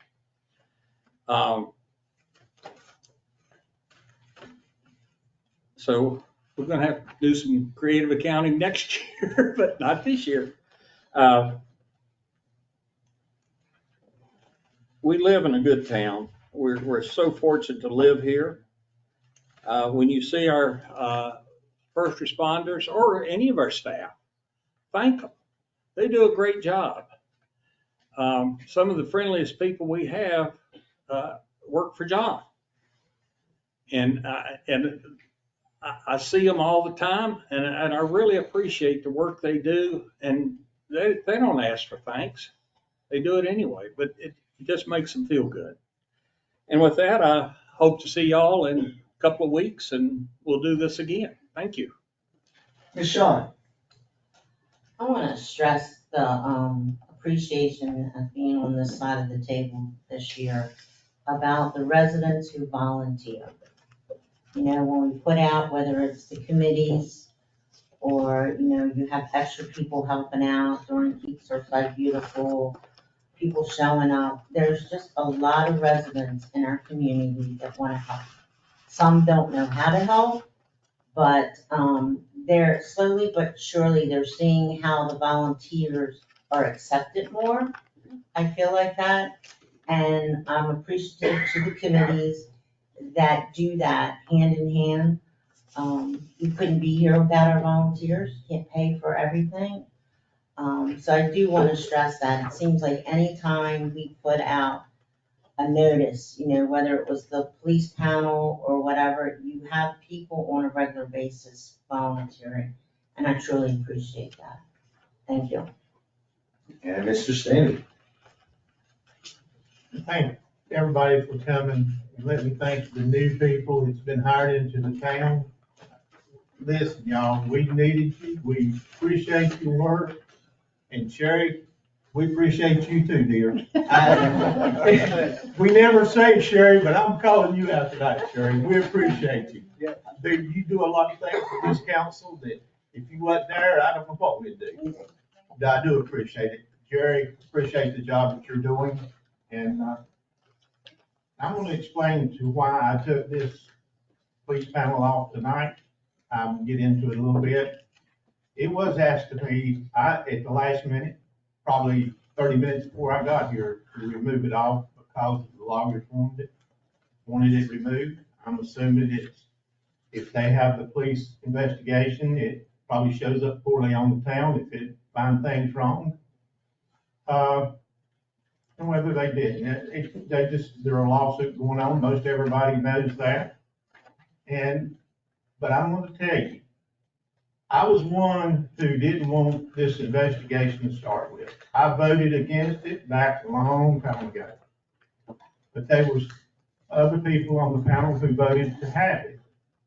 So now I'm going to push as soon as I can to have this investigation because I want to know whether they were bad things going on in town, whether they wasn't bad things going on in town. I want to know because it was the same way with our finance people here in town. The residents complained and complained and other people complained. We done the investigation. They done an outside study that didn't have no input from the town people. the town people that, and I think that's the better way of going, personally, that's me. But as soon as it's possible again, I am going to bring this up again, because I want it done. With that, good night, y'all. Thank you. Yeah, I'll conclude it. I want to thank everybody for coming, everybody online. I'm continue to be pleased by the participation and the, you know, the attendance of everybody here. The engagement, I get a lot of comments from people, emails mostly, but people drop by sometimes. That's all good. I continue to be very impressed with all of our committees. We've gotten almost all the way through. We're gonna have stormwater, and we've had a couple of committees already in here once or twice. And then we've got the statutory ones that don't meet very often. I'm not sure I'll bring them in, but I'm impressed with what I see out of all the committees. They do really good work and make this job a lot easier, so I want to thank them. And we had a little fun with the parasail talk, and I am looking forward to doing that. And it is just kind of a fun thing, but it really, I take it very seriously. I had a discussion with our former mayor before the campaign, or during the campaign, and we were talking about it. We did not always see eye to eye, I'll admit that, but he said, one of the biggest jobs I do is promote the town. And I thought, why, that's not what you really should be doing. And, you know, you gotta lead the council meetings, you gotta do this, blah, blah, blah. But when I got here, especially talking to Tabitha, I realized how important that is. Surfside Beach needs to get its name out in good ways. We've had our share of turmoil over the years. You know, the pier's been a big thing, and so many other things. We've had so much turnover in our staff in the last year or two. I'm really pleased to see what we've got now. Everybody looks really solid. I think we're heading in the right direction. And I want to just help get some good PR for the town. So yeah, I'll wear the GoPro and have the drone flying by, and hopefully I won't squeal or scream or anything like that. I have done it. It's been 30 years, but I mean, I really do think it's quite serious. It's the kind of stuff we need to do. This is a fun place to live. We are absolutely blessed to live in a place where people pay thousands of dollars to spend a week here. And we live here day after day after day. And I just want to take advantage of it and promote that. So with that, I hope everybody can. Mr. Stapey. With the parasailing you fixing to do, did you get anybody to go with you? If you got anybody flying with you, did Tabitha volunteer? I am not doing that. Tabitha, take one for the team. I mean, I could, but I don't think so. I just wondered if you got any volunteers to fly with you. And it's not costing the town anything. Even if I crash and burn, I have no insurance. Mr. Mayor, I think Chris is volunteering. No, he is. Too old. I welcome everybody to come down and see it, and who knows what's gonna happen. Should be interesting. You gonna play for parasail rides for everyone? They're doing it as a favor for us. I don't know how many favors they'll do. All right, with that, I am done. So at this point, I will entertain a motion to enter executive session. Mr. Mayor, Mr. Krakow. I'd like to make a motion to adjourn our regular meeting and enter executive session pursuant to the Freedom of Information Act, Section 30-4-70A2, discussions of negotiations incident to proposed contractual arrangements, pure leases. We have a second. I'll second. All right, we have a motion and a second. Any discussion? All right, all in favor? Aye. Opposed? Motion carries. The regular meeting is adjourned to move into executive session. Thank you.